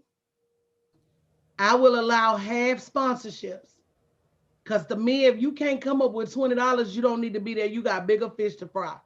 But if you can't come up with 10, and let me tell you where it came from. We had a time where I actually sponsored somebody. They didn't show up because they said they had a headache. Girl, do you know if I had 6 migraines, a sinus headache, and a full blown X in the back of my head with my head hurting, I would still show up to get what I need. Some people don't want to. Some people don't want to get that next level, and you can't make them. So yes, I will have my team create a sponsorship link. However many of y'all, if you donate, if you buy extra ticket, Nunu, I would say 2 people can get sponsored from that one ticket. Because you spent 20, that's 2 people can spend 10 and 10. So I will set that link up. But other than that,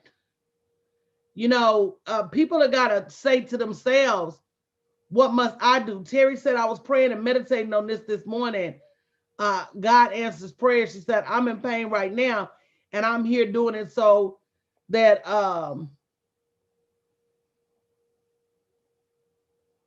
so that others so if she can do it, other people can do it too. So yes, you know what?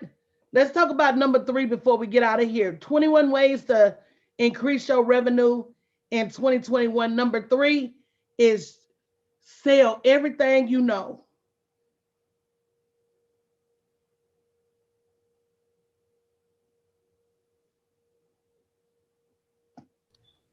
You want that 8-figure business roll? Start documenting everything you know and putting it out there for sale. Absolutely. I'm not saying confuse your brand. There's a time and a place for everything. But when people come to you saying, how do I do this? We had a whole conversation yesterday about starting a business on disability. We did. But that's a whole class. We did. That is an entire course. That is one of the biggest questions I get. People on disability say, how can I get off? You got to understand that the way this system is set up, it's not always set up for you to win. That's right. They want you on government assistance. They want you on disability. They want you on this. They want you on that. And every time you try to inch up, all of a sudden you can't get daycare assistance because you make too much. You can't get food stamps no more. They don't even give you an opportunity to come out of the fog. They want you limited. They want to keep you limited and keep you stuck. That is absolutely correct. I agree. I gave that story yesterday. It is. And then if you get stuck in that mindset, you get in trouble. You get in trouble. That's the key right there. First, they limit what you can do by limiting the amount of money that you can get or you can make. And then it becomes a mindset. And sometimes inadvertently a mindset, it limits your thinking, it limits your mind. And then you get tired. You get tired of fighting. And that's where they keep you stuck. Yes, yes. And I didn't wake up till I came to this community. I woke up. And let me tell you, if you start to sell everything you know and put a value on everything you've learned. I had a client one time, she's doing great now. But when she came to me, she said, Coach, I done made a bunch of mistakes in my life. How do I sell that? I said, baby, people will pay to learn what not to do.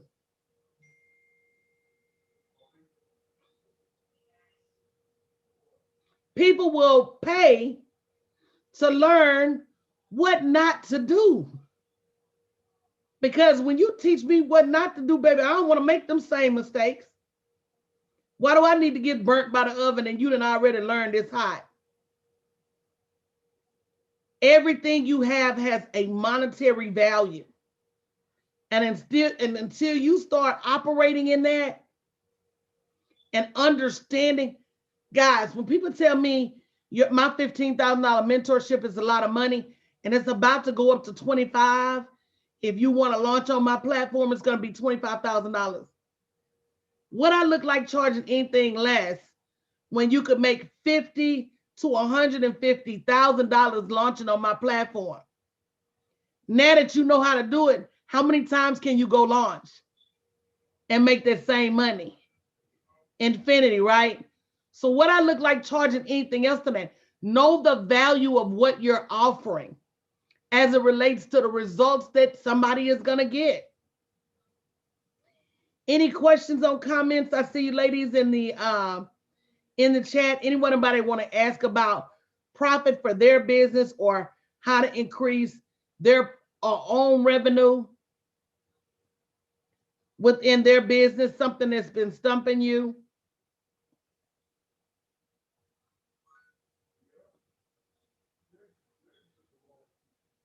Credit score improvement. Good morning. How are you? Welcome to the Clubhouse stage. What questions do you have? Good morning. Is it me or Miss Vicky? I'm sorry.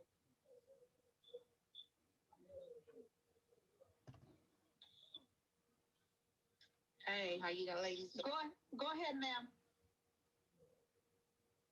All right. Thank you for having me on the platform.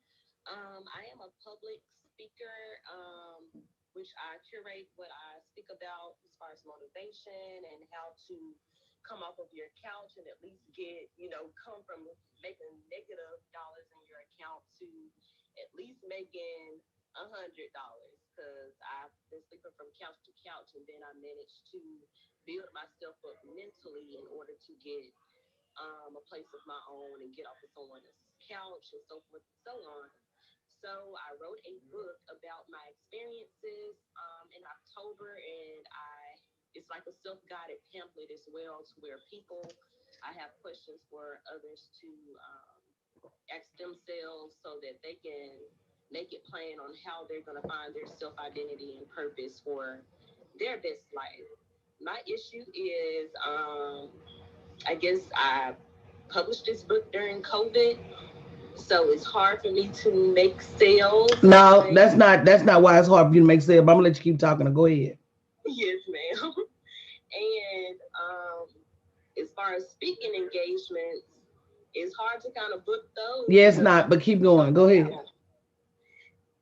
Well, now I just need to listen because I believe I'm making it hard on myself to do this stuff. Well, that seems to be your favorite word is hard. Yeah. You've said it 3 or 4 times. Okay. If you say it's hard, it's hard. If you say it's not, it's not. What you call a thing is what the thing is. So you said I published a book in COVID about how people can get off the couch. I think more people needed it in COVID more than any other time. But one thing I tell y'all about books is books will not make you rich. They won't.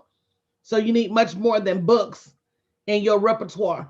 As it relates to speaking engagements, let me tell you something. I've been on Periscopes where I've had as many as 25,000 listeners.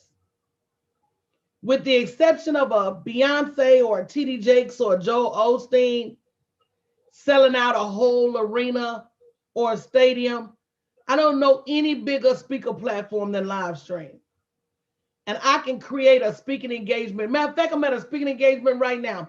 It's called 21 Ways to Increase Your Revenue in 2021. It's being broadcast on Facebook, Periscope, YouTube, Clubhouse, inside a Zoom room. And there are people at this speaking engagement in the audience and on the stage with me right now.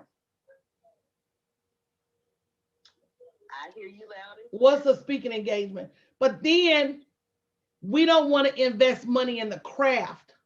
I've done over 5,000 live stream videos. There is a strategy.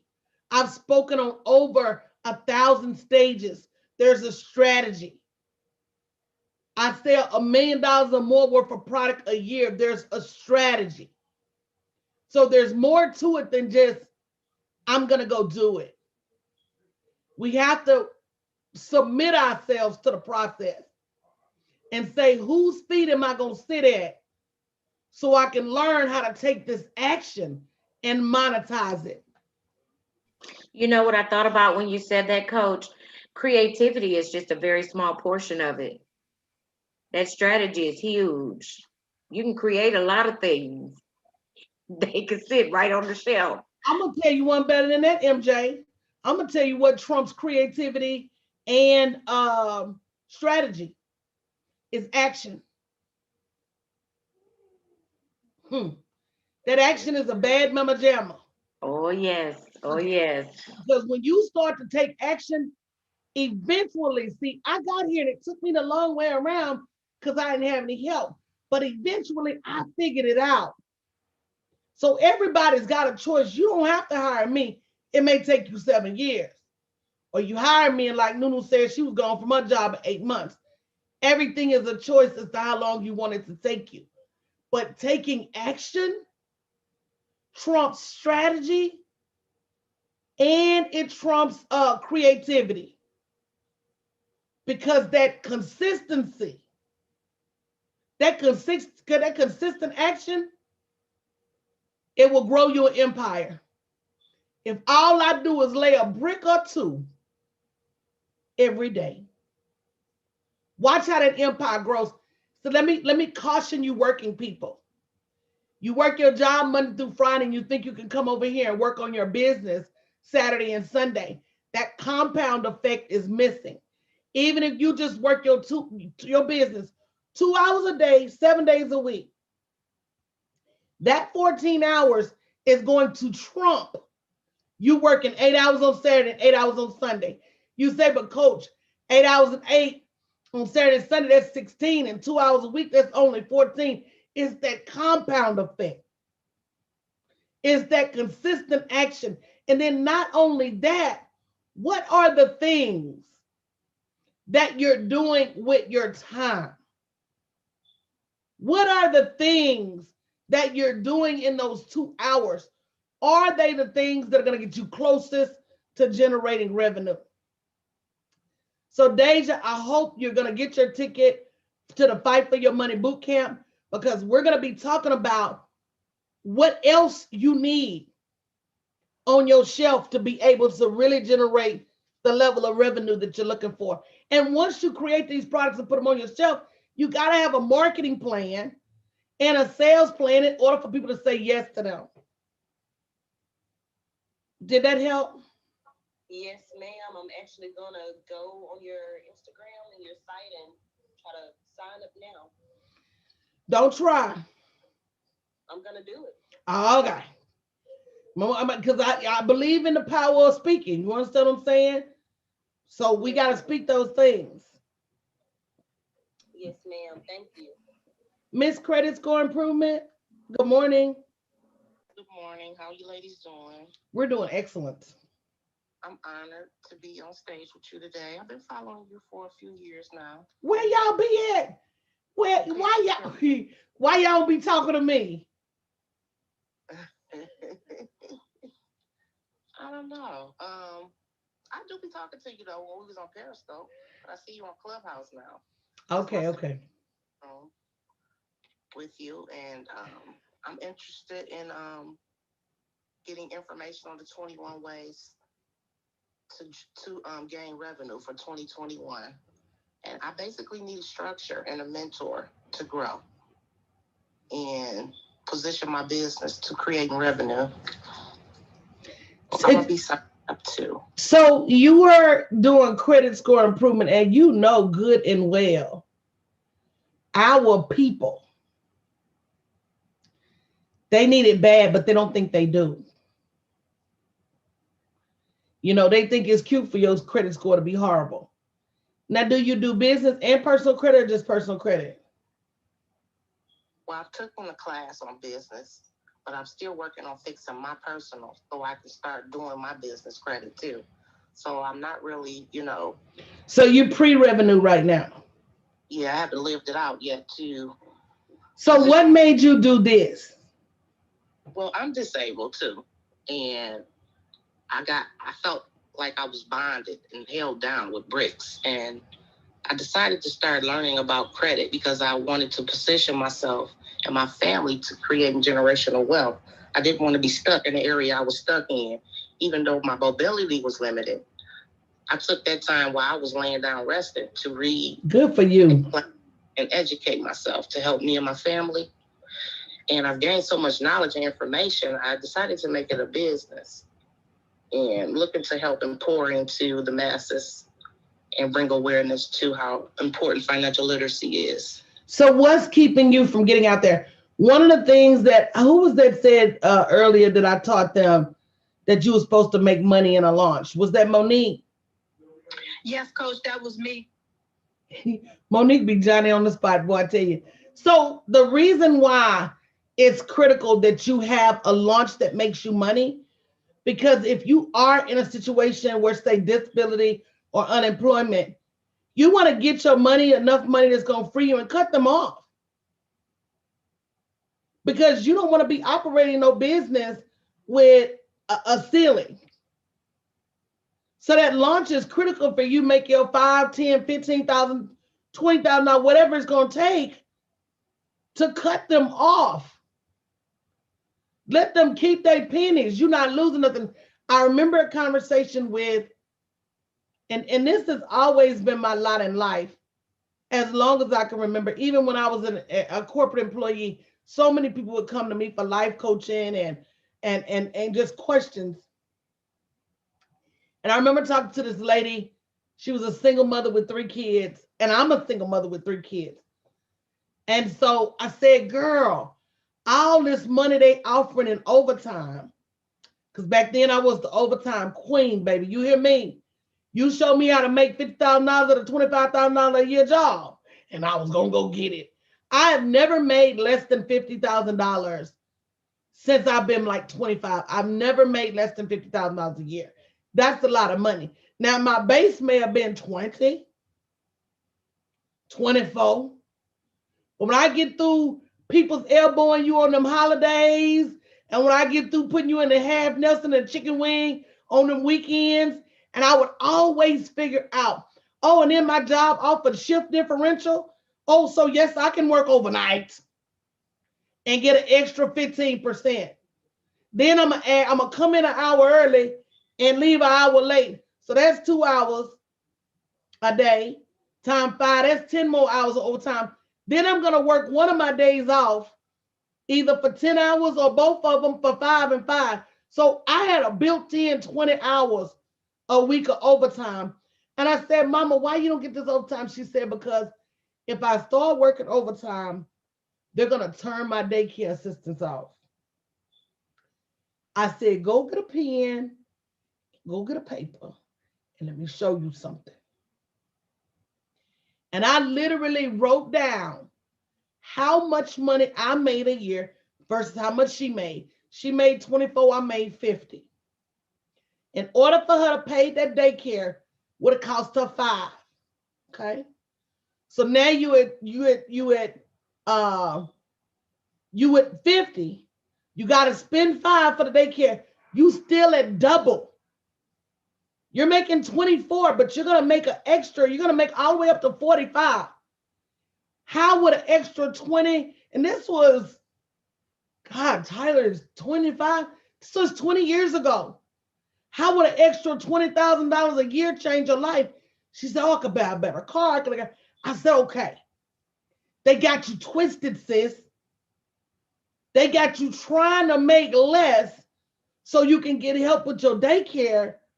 When if you just say to yourself, now when my kids left elementary school, my kids left, well, normally people celebrate when their kids get 4 or 5 and they go to public school. They say, well, I ain't got to pay for daycare no more, right? That's how my kids went to private school. I just kept paying daycare. I looked at it like daycare. I looked at it like an unnecessary expense. And if I was already paying daycare and could figure that out, let me figure out this private school tuition. You see, because I ain't going to have an opportunity to help them get a better baseline for their education, which is why Faith graduated with honors. See, it goes back.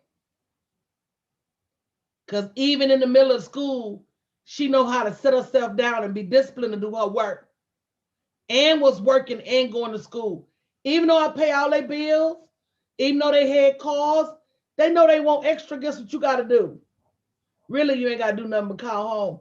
But it does behoove them to know how to work hard. And I always preach that, either even in my business or over here. But that's what we need to learn.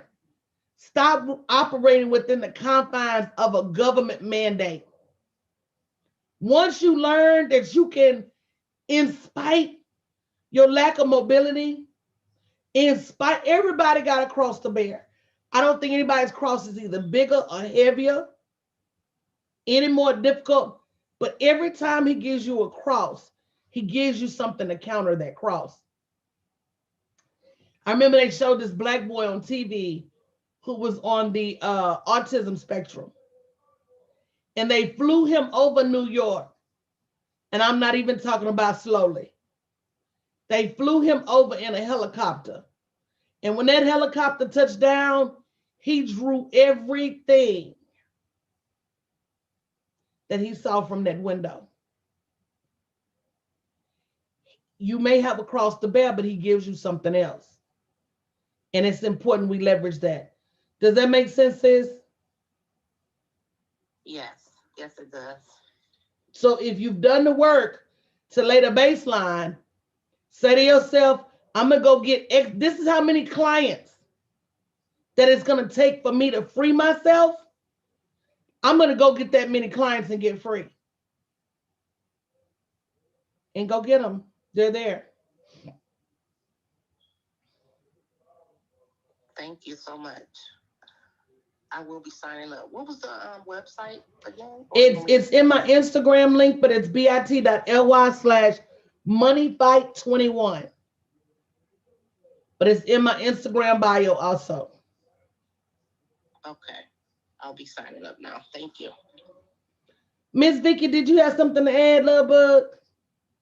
You just excited today, huh? I'm just excited because today is a good day for me. So I'm excited. I'm excited for the people that's getting it because in my spirit, I feel like people are getting it this morning.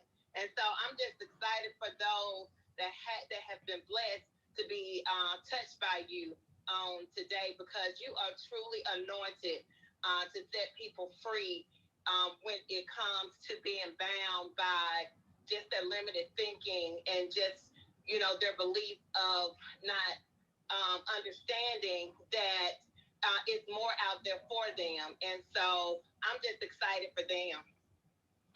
Absolutely, guys. And again, the Fight for Your Money boot camp is February 9th through the 12th. Tickets are $20.21. It's going to change your life. You can get the link in my Instagram bio, bit.ly/moneyfight21. I want to recap 21 ways to increase your revenue in 2021. We're going to be talking about other people's money at 2 p.m. Central Standard Time. Number one, we said charge more. Number two, we said you got to have residual income, money that makes itself even if you can't make money. Number three, we said sell everything you know. Intellectual property is a multi-billion, if not trillion-dollar business. Outside of the college educational institutions, there's so many different ways to learn. You got to be a part of facilitating that learning. So sell everything you know. Number four, sell everything you do.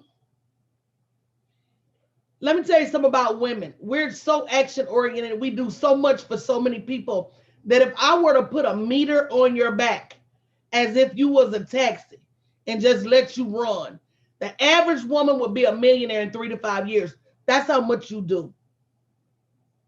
Pastor Jay told a story the other day about how his mom sets these alarms to pray for people. Do you know that level of encouragement and support? Now, I know you don't want to be charging people to pray for them, but people will pay for the motivation, the encouragement, the consistency, the strategy on how to figure things out themselves. People will pay for confirmation. People will pay to bounce their ideas off of you. Shame on you if you're not charging. Shame on you if you're not charging. Shame on you if you're the neighborhood source and you're not charging. Shame on you if every 5 minutes somebody is in your box asking you to either host an event for them. I remember me and Miss Berlin. Miss Berlin is a event planner extraordinaire. I remember when she got it, when she understood it. She called me. She said, somebody called me, Coach Lady, and wanted me to help them with a crab boil, with a seafood boil. And I told them that they got to pay me this much money.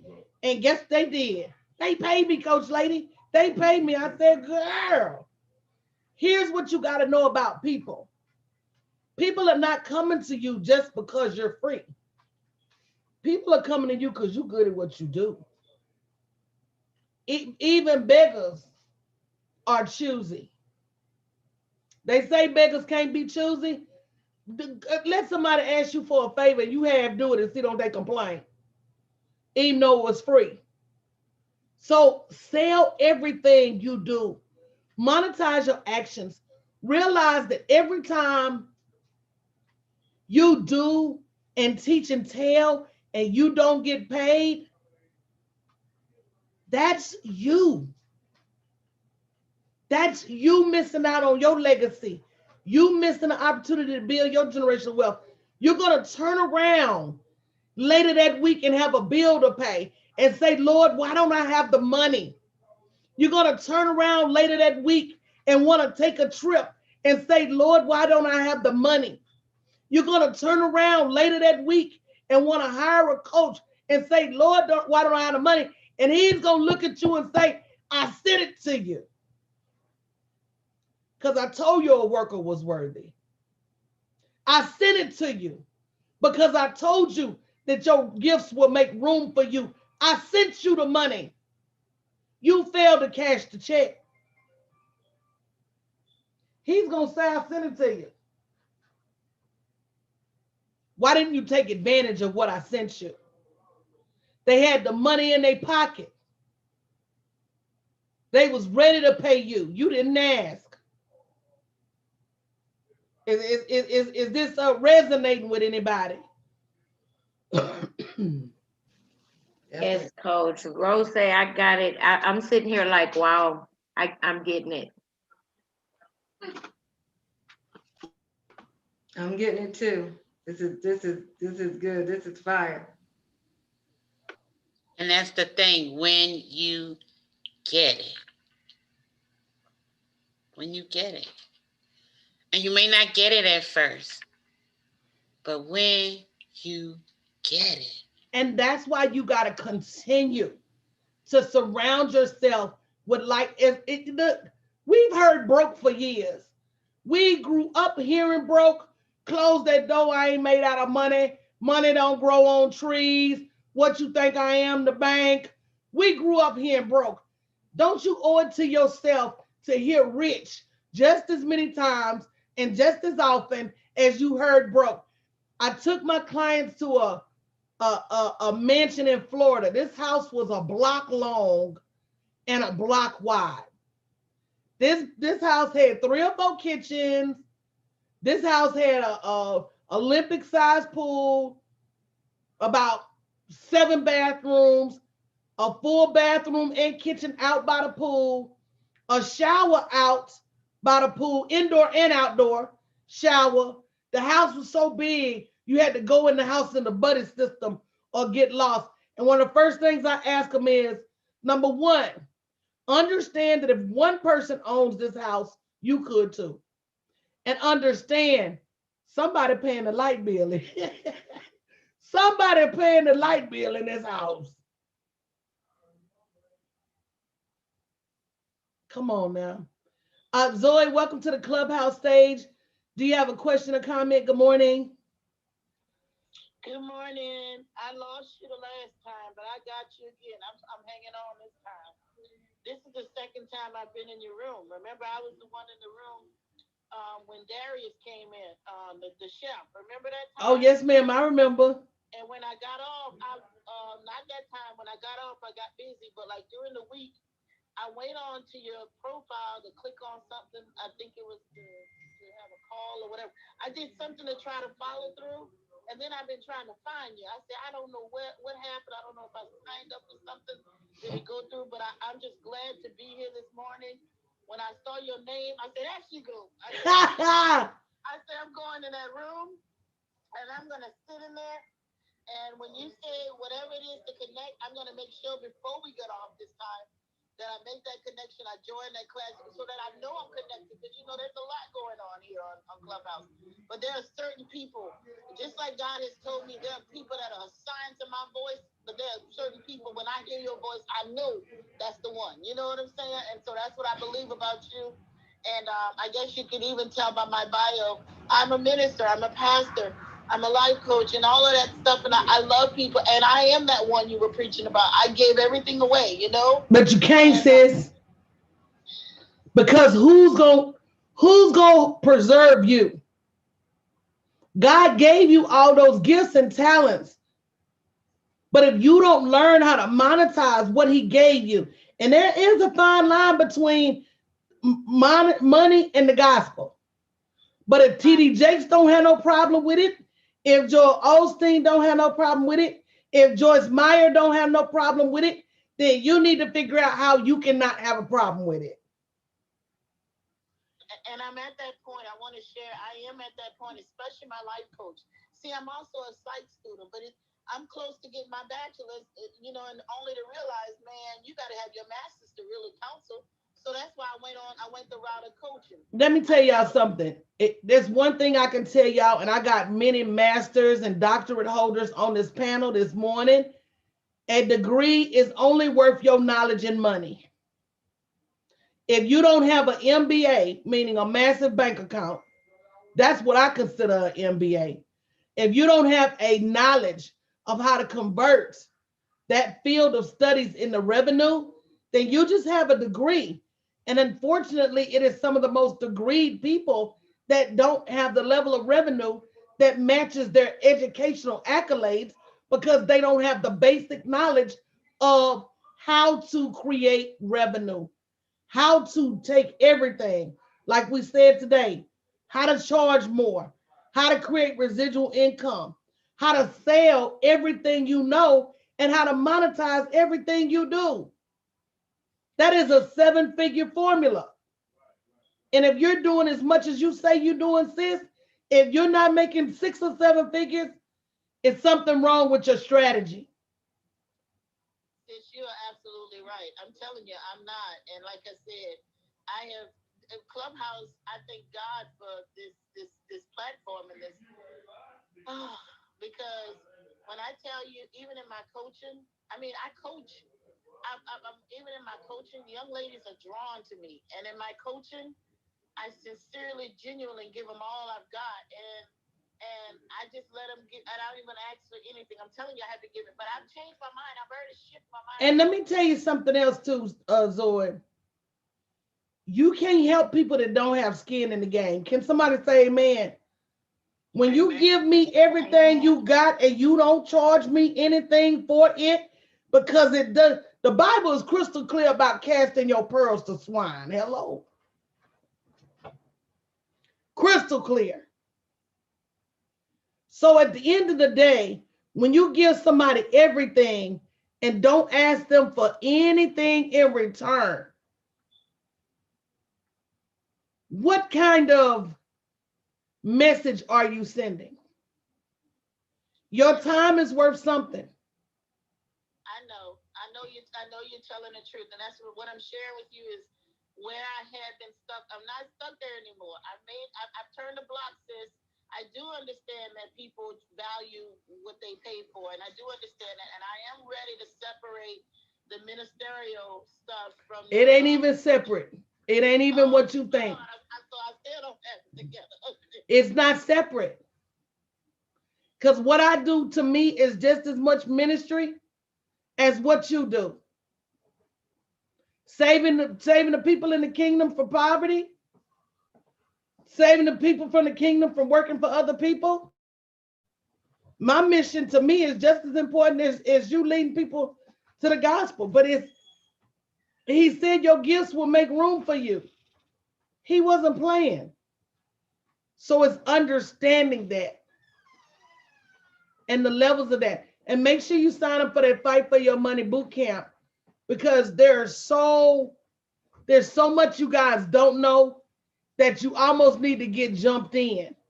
You need 3 or 4 days of just overwhelming your mind with the opportunities for abundance.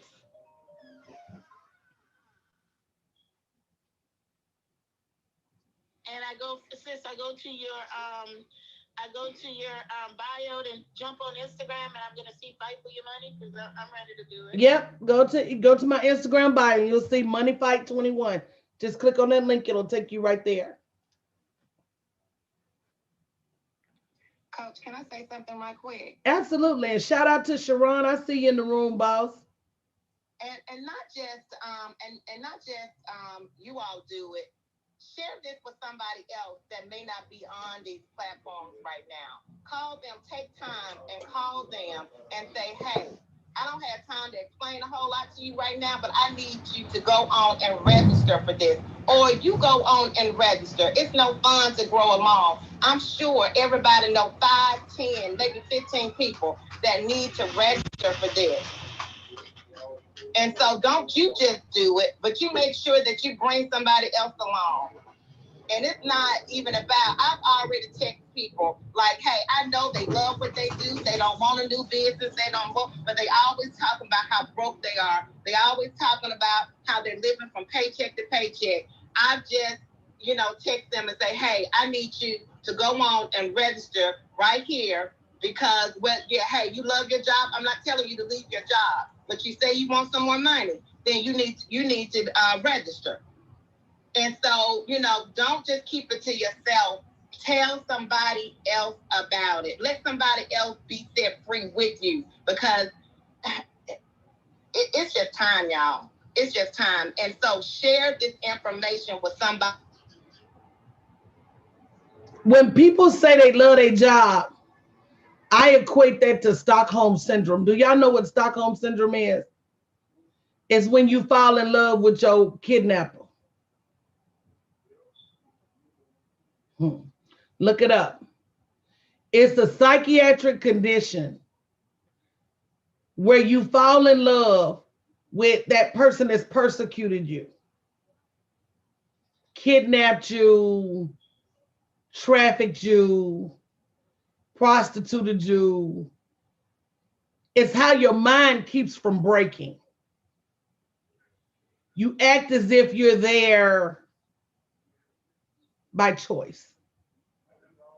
He didn't kidnap me. I love him. I choose to be over here with him. That's how your mind keeps itself from going crazy. So I used to do that at a job. Oh, I love my job. Well, you might well love it. You ain't got no, I thought I ain't had no choice but to go. So it's easier to say I love my job than getting up every day doing something that I know I have to do, saying I hate my job. So my mindset shifted to I love my job. Now, do you love your job or do you love what you do? Because there's a way to love what you do outside of that job and make millions of dollars. Two different things. So do you love what you do or do you love your job? And it's totally different and you got to know the difference. Melissa, welcome to the clubhouse stage. You got a question or comment? Yes, I'm very interested in your comment. I would love to hear more. I just finished reading the book, The E-Myth, where they talk about the technician and the manager and the entrepreneur. So I was just wondering if you've read that book and to know a little bit more about your thoughts as it relates to the technician, the person that's actually doing the work, for those companies. So I haven't read that book in a long time. My clients will tell you I read about 100 books a year, but I remember reading that book a long time ago.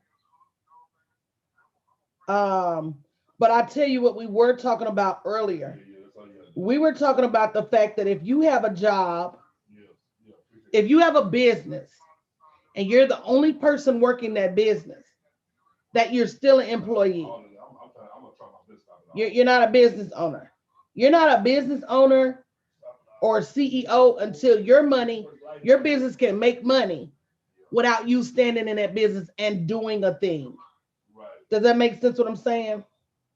Oh yeah, that's what the book was talking That's about. what It I was thought. talking about the technicians that were doing the work, and then it wasn't they weren't able to separate um, themselves from the work so that they could work on the business. So yeah, that's what it was talking about. So then when you were talking about the work, I was just wanting to hear more about that idea because someone will need to do the actual work of cutting someone's hair or the work of teaching the child or the work of getting in the truck to mail the items. So I just want to hear your thoughts more on what that would look like from the business owner standpoint. How would they speak to them or encourage them? So here's the thing. Everything is not designed. And that's one thing we're going to be talking about in my Fight for Your Money boot camp is building teams. But everything is not designed to be your end game, right? My work at a job was designed to teach me some things and then move on. So there's always going to be somebody who needs to know some things and then move on. So you're always going to have that person to teach the class. They're new. They need to learn some things first. It's almost like an internship. There's always going to be that person to drive the bus. Now, everybody is not motivated for that next level. So there are people that are going to want to drive that bus forever. Some people are going to, they say, I'm cool driving the bus. I'm happy. I go to work early, get off early. I can spend time with my family. It's enough money to live a lifestyle. So there's always going to be people to do the ancillary jobs. But we got to understand that if we want to be a CEO, if we want to build an empire, if we want to be millionaires and multimillionaires, we've got to automate to a certain extent and we've got to build teams. One of my phrases for this year is 8-figure behavior. 8-figure behavior means that I can't run out on the field. What I tell y'all the other day, you never seen Bill Belichick not like what the quarterback is doing and run in the field and do it themselves. I've got to operate through individuals. Jeff Bezos ain't leaving his office to go to the shipping area because somebody didn't get a package. So you've got to build the type of business you want it to be. And it's far, far too many solopreneurs that don't have a backup plan for the day that they can't do the work. So that's my 2 cents. And we talked about that earlier because the 21 ways to make more money, the first 4 is charge more, but also create that residual income that comes in when you're not working. Selling everything you know and monetizing all of your actions. If you do those other 3, charge more, sell everything you know, and monetize your actions, you'll be able to afford to build a team. I was like, you should, let's level you up. And she was like, no, I love my job because she didn't want the problems and the challenges what came with the next level of the job. And so that's why I was, it caught my ear when you said that because I was like, oh, I have those situations and what do I say to those people? But it's good that you were saying, there are going to be those people that's where they want to be, and to try to force them to go to a different space may not be, beneficial for myself and then that person. So let's talk about marketing messages, right? The right marketing message is going to call the right person, almost like the Pied Piper. People who are not ready to go will not be responsive to your messages. It's almost like the gospel. Everybody's got to go when they're ready to go. We don't go out and jump people and make them step up and commit their lives to Christ, right? So we can't make people commit their mindset to the next level. Unfortunately, and Melissa, this is very unfortunate. It takes most people getting the rug snatched out from under their feet. It takes most people either getting fired from a job or losing a source of income unexpectedly or getting sick or having a long-term relationship that accounted for half of the revenue, having that relationship dissolve. It takes most people, they have to see the monster to understand the monster exists. You can't tell them about the monster.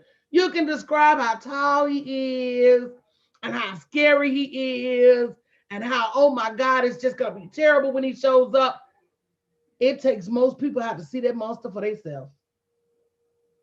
And it is so sad because I try to catch women before you paycheck to paycheck, before you're homeless, before you lose your job, before you're worried about how to feed your kids. I try to catch you when you're on the upside to say, invest a little bit in your next level so that you can secure your future, so you can take care of your family, helping them understand that their job is not only not loyal, it's not enough.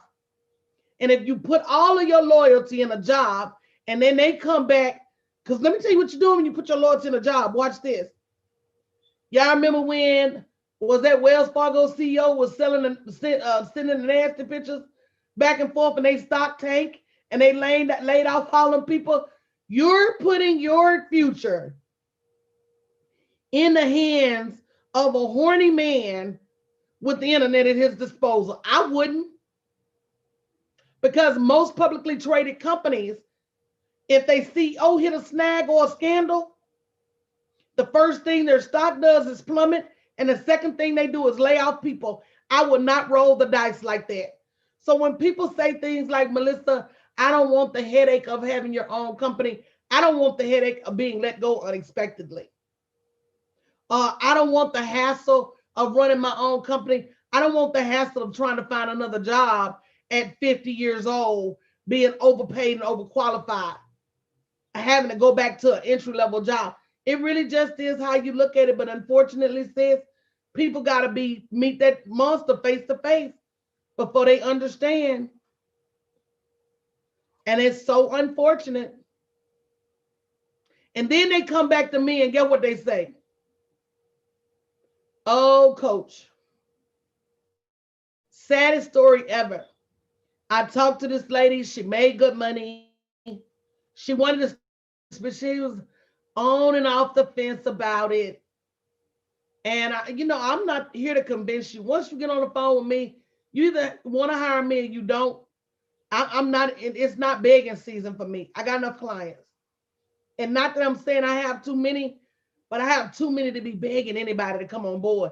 And my mind is full of my clients. So if you come, you come. You don't, you don't. I feel like the people who are here are supposed to be here, and I need my energy to take care of the people that are here, not to be begging people that's not here yet. Amen. Because if you want to come, you better come on. But I'm gonna use my energy to take care of the people that's here. I don't have energy to be begging nobody.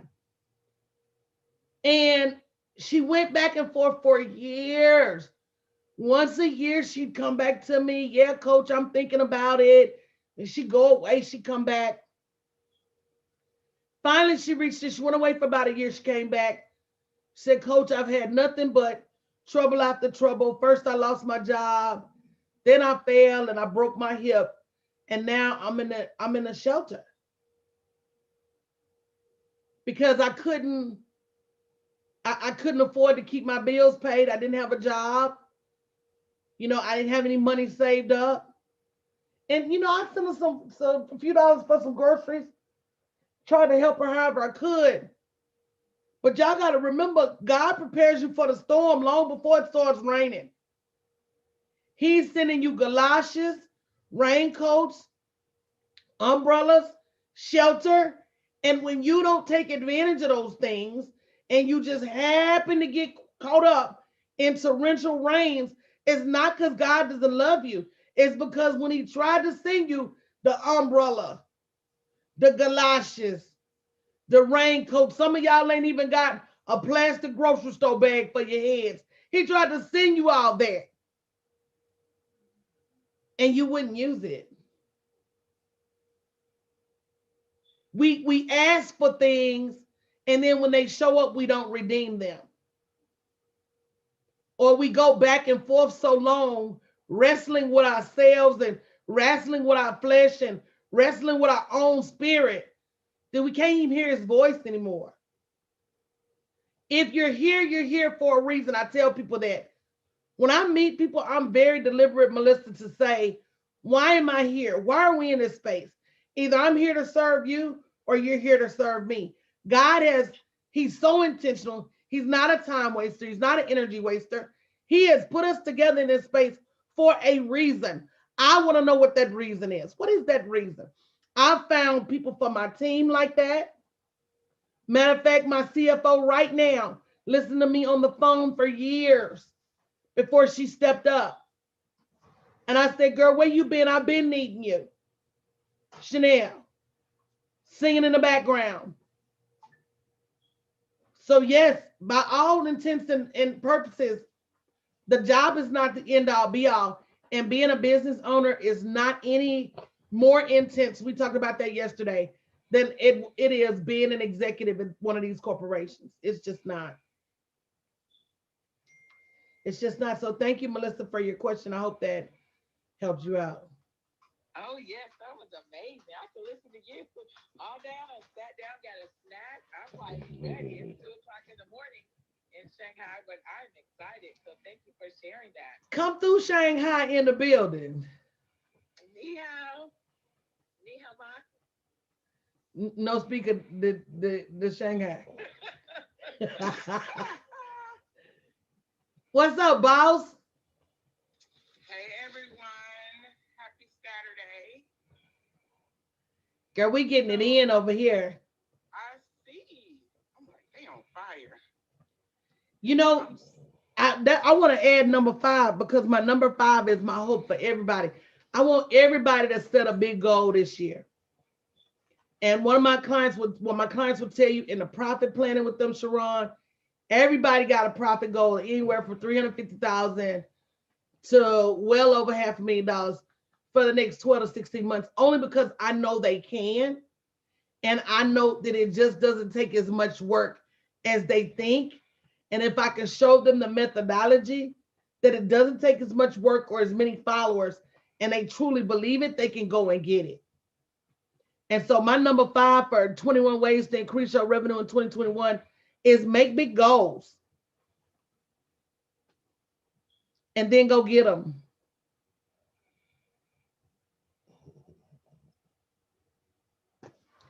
Period. Point blank. And you can't make no big goals spending all your time, energy, effort, training your spirit, soul, body on a job. I don't care how much you love, quote unquote, love your job. You love free. You're gonna love your freedom more. You're gonna love being able to get up when you want to, go out to eat when you want to, pick up and go on a vacation when you want to, love on your family when you want to, and you can't leave that job to your kids. That job is not a legacy. And on top of that, your income is capped. How you love something that is just gonna dictate to you what you worth? Because if you love me, I wouldn't be making 10, 20, $30 an hour. But you know, Sharon, part of that is a lot of us don't know the back end as to how much money they make off of what we're making. Facts. See, once you start realizing that back end, I ran a sales team of over 1,000 agents, and they still making money off of the sales that them agents brought in. When you think about checking accounts, credit card accounts, things you keep all your life, home loans, student loans, things you keep forever, they still making money off their team. So they make you think that you're making a lot of money. Oh, 6 figures a year. That's where that 6-figure milk came from. Corporate America created that. Oh, if you make six figures, man, six figures ain't nothing but another level of broke. You just scratching the surface. But a lot of entrepreneurs don't know that you can come out here with the right strategy, make six figures in 30 days, 60 days, 90 days. I think about $1 million What did you relief just say funds. about six figures? I'm sorry, I missed it.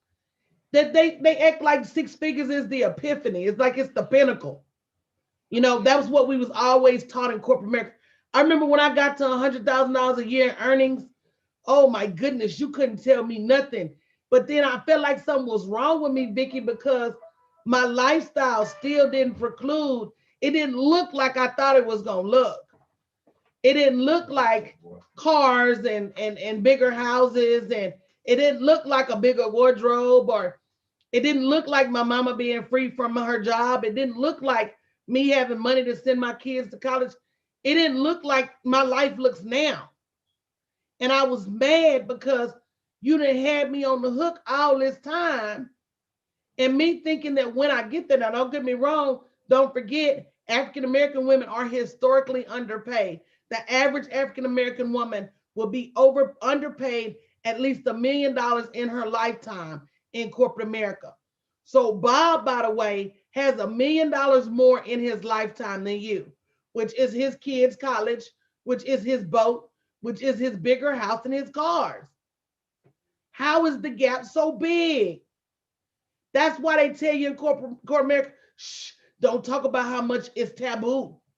It's taboo. It's taboo because you don't want me to find out that you got me over here hitched to all these plows like I'm a pack mule and I'm getting underpaid. You don't want me to find out that Bob, who leave early every day, don't never volunteer for no projects, keep his feet propped up on a desk, make two and three times what I make. Oh, because Bob got a family. See, it's a lot to that, y'all. It's a lot to that. So, yes, you're better off starting your own business.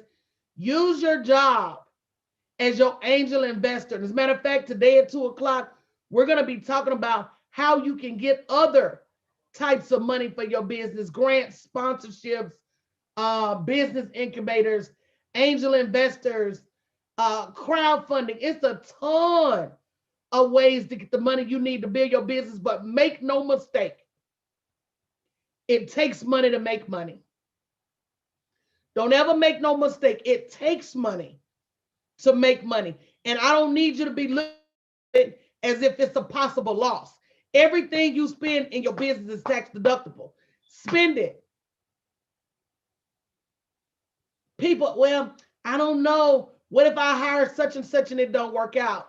First and foremost, realize that all things are working for the good of those that love the Lord. Even the things that I think didn't work out, I learned something from them. And it was a critical lesson I had to have for this journey. That's number one. Number two, understand and believe that you're not losing anything. You're writing it off as a tax deduction. Stop being so tight with your money that you can go spend 50, $100 on dinner or $1,000 on a bag, $800 for some shoes. But when somebody tell you a class that's gonna help you get your mind right about making millions of dollars is $1,000, you buckle and shuffle and talk about it's too much. But I'm at the place, Sharon, that if you don't want to play it, if you don't want to pay me what I'm worth, I'm so good with it because you'll never have what I have until you pay somebody. Tickets to the next level are not free or cheap. And if you don't pay somebody, you're going to pay in bumps and bruises and skint up knees and knots on your head. I rather the former, please. Let me just pay somebody not to skin myself up. Well, let me just say this, because whenever I go on somebody else's stage, I know I understand the value of edification. So I've been following Coach D for about probably 4 years. And when I tell you this woman is everything she says she is. Everything she's preaching and teaching to y'all today, she is exactly that. I've seen over the 4 years of how people have just come and literally transformed their lives, their bank accounts, their businesses, their mindset. I've seen it happen, like individually. So, well, I don't know what she's selling to y'all today, but whatever she's telling you about, but whatever it is she got going on, you definitely want to run and go get started. Period. Yeah, that's all I gotta say on that. She don't play no games. She's real. Okay. She hard, but she loves people. She really wants to see people succeed. And I know she'll give you the shirt off your back if she had to. That I do know. And I've never even seen her in person. But vibes don't lie. So I don't know what y'all talking about. I don't know what's for sale. I don't know what the promo is. I don't know what the code is. But whatever it is, click the link in her bio on Instagram and sign up. I promise you won't regret it. I promise you will not regret it. Thank you, Sharon. I appreciate that. But sis, let me tell you one thing for sure. My mission is to get you paid. Sharon in my line from day one. Hey, nice to meet you, Sharon. How much you charging for that? Girl, you need to increase that price. Girl, you need to, girl, that's my mission.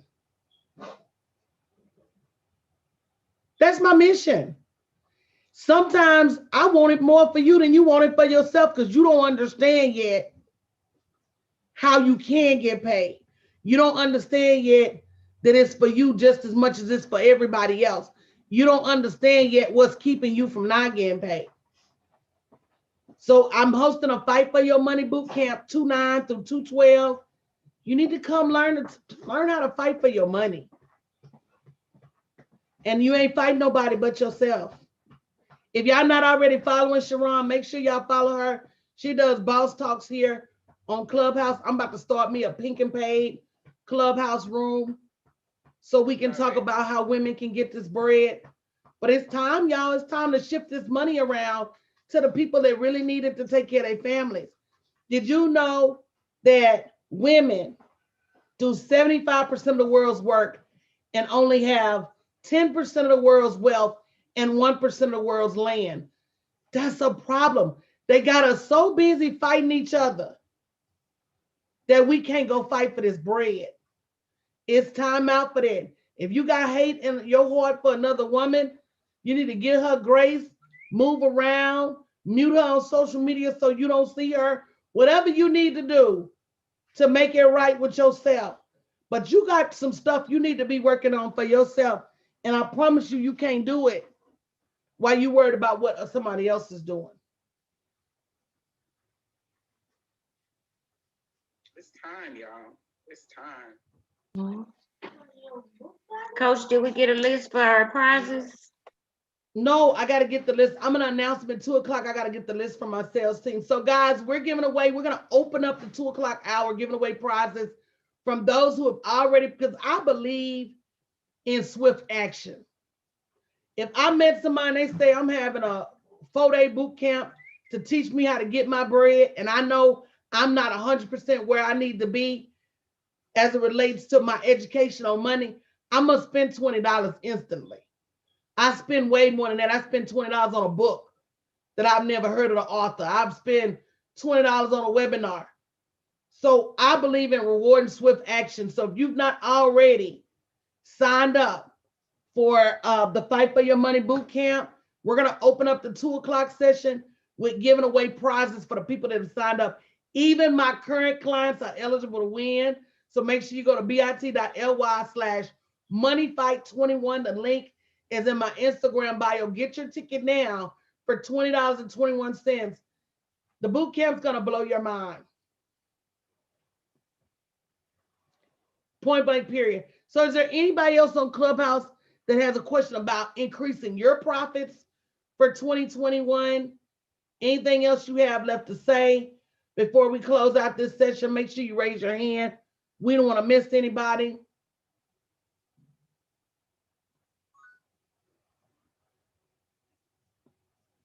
Yes, Coach, we have Zoe's coming back to the stage. Go ahead, Miss Zoe. Oh, I'm sorry.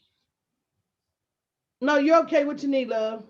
Oh, I was just gonna ask, do you have the dates already set up for the 4 days? 2/9 through 2/12. 2/9 through 2/12. What time do you know? Like, What time is the boot camp? I think it's 8 p.m. to 11 p.m. ooh, sounds good. Okay, thank you. And that would be Central Time. Awesome. That's my time also. Thank you.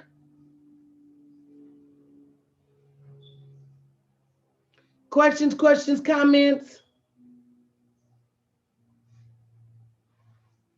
All right, y'all. We'll be back at 2 p.m. Central Standard Time as we continue Super Money Series. Special thanks to Berlin, Miss Linda, Latalia, MJ, Rose, Dawn, Monique, Nunu, Vicky, Laquita, Sean, John Boy.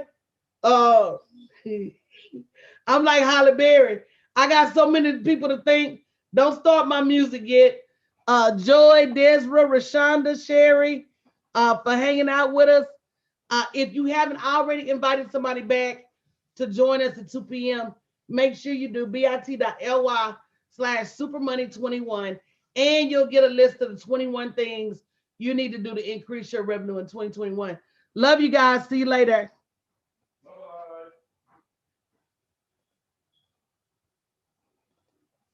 Bye, Mr. Troy. Bye, Uncle Troy. He been waiting.